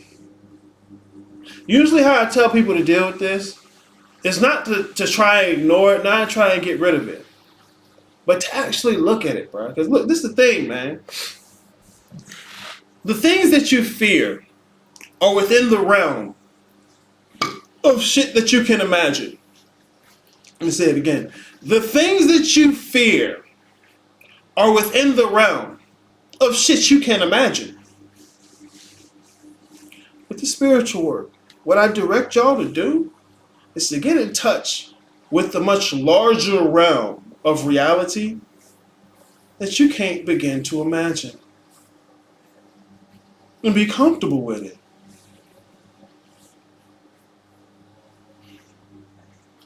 Learn to dance with the unknown. Engage with it. See, motherfuckers talk about heart and mind of a child. It ain't go back to doing little kid shit, you dumbasses. Let go. Stop thinking you know. Move like you don't know. Embrace the fact that you don't know. No, I don't want to look dumb. I don't want to look dumb. What if a nigga think my question dumb? What if I sound dumb when I talk, bruh?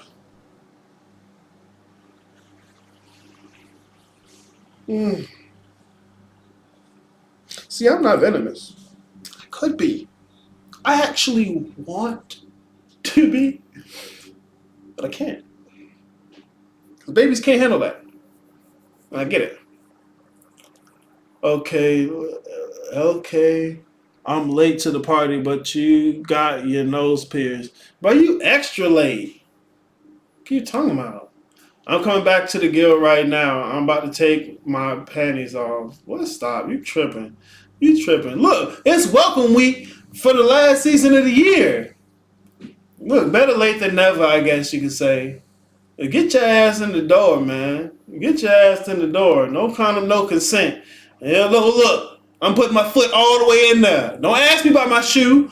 Don't ask me about my toenails. Putting my foot all the way in there. Hey, bro, I'm trying to tell you.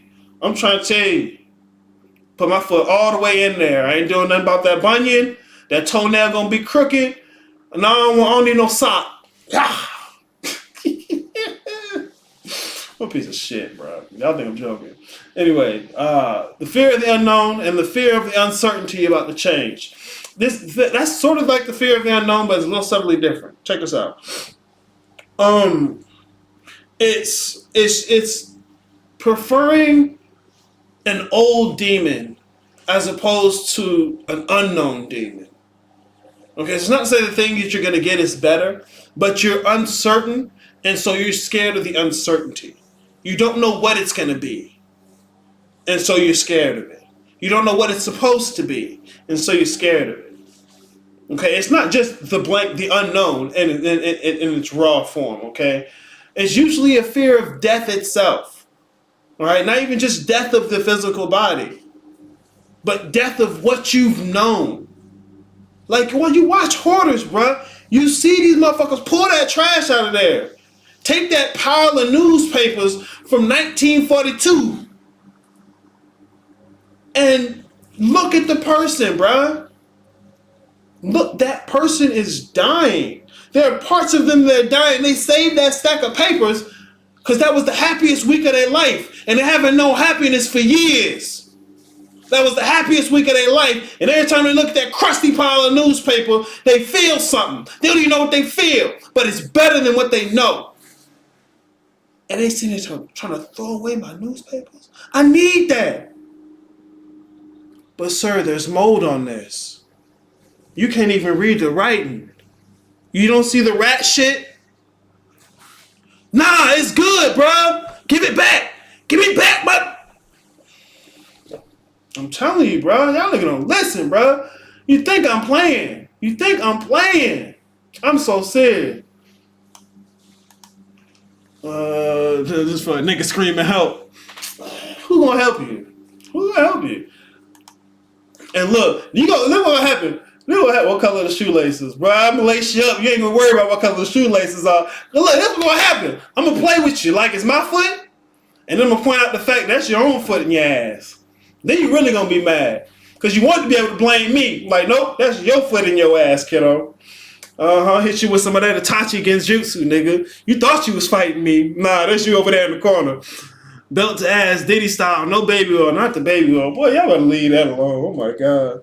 Did somebody get a spanking with baby oil on? Ooh, that's different now. What do you think about the acronym PPL created for fear? False evidence appearing real. I think it's motivational. Because look, bruh, I'm not telling you your fears ain't real. This is what I mean when I say fear has a utility. If that tiger is in the bushes looking at you with teeth and claws, I'm not telling you your fear isn't real. If that pile of bills is sitting on the table, right, and you ain't paid it, you ain't touched it, and it could mean you get your shit cut off and your family live on the street, and that's a potential reality, I'm not telling you that's not real. I'm not telling you have no reason to fear it. Right? If dude walk in your house, got a big ass gun and 3 of his homies, he taking the bed sheet off your girl and got you pent up in the corner, I'm not telling you there's no reason to be fearful. Fear has utility. It's telling you something. What I'm talking about is your allegiance to it. That's different.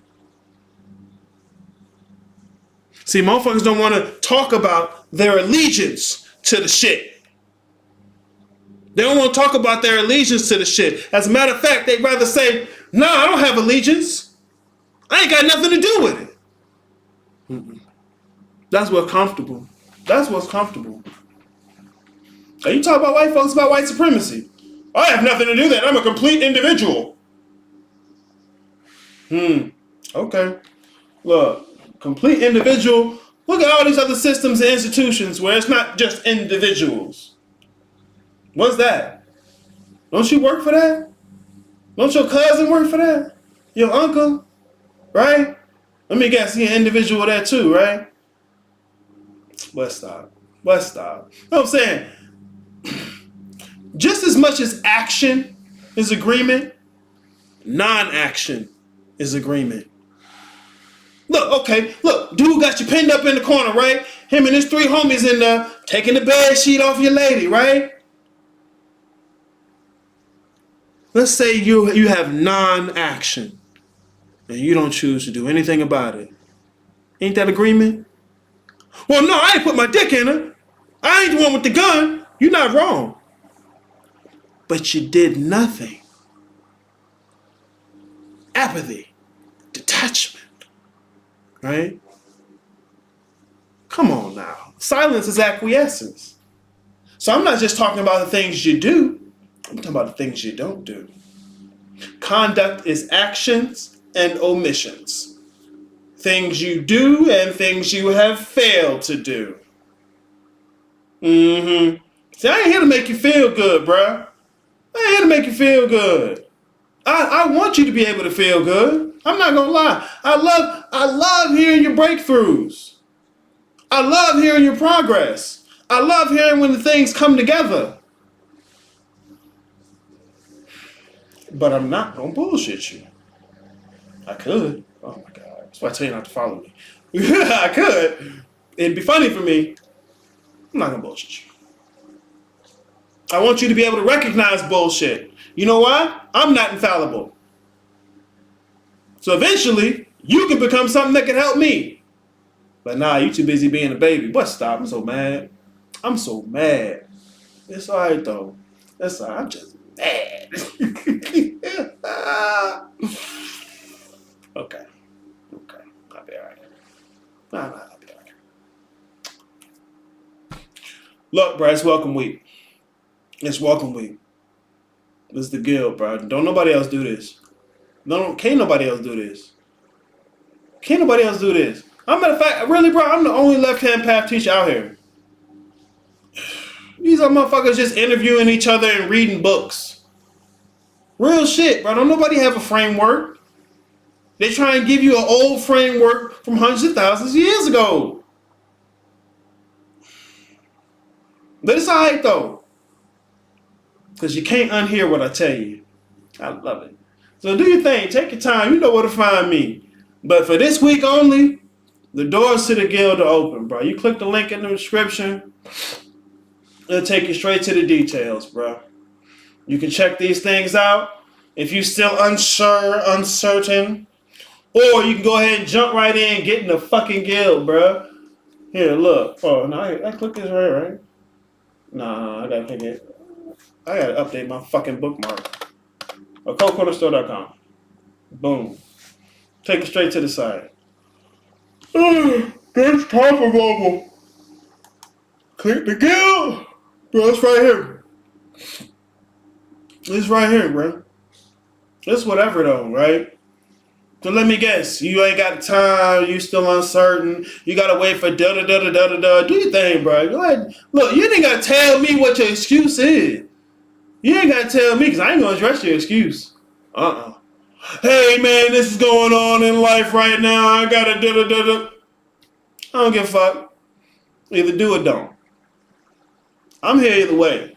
I'll tell you, bro. Either do or don't. I'm here either way. Daddy's home, boy. You gonna know where to find me.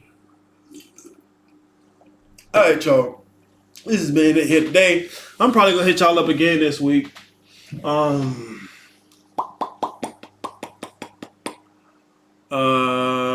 else do I want to talk about? I don't know what I'm talking about. Anything I want to talk about?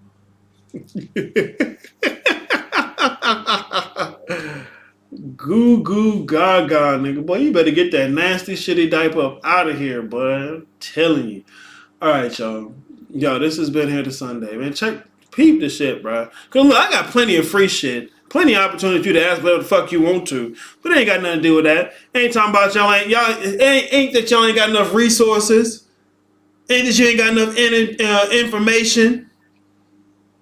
You're scared. You don't know. You're uncertain. It's okay. I got all the things I want you to get, help you get certain.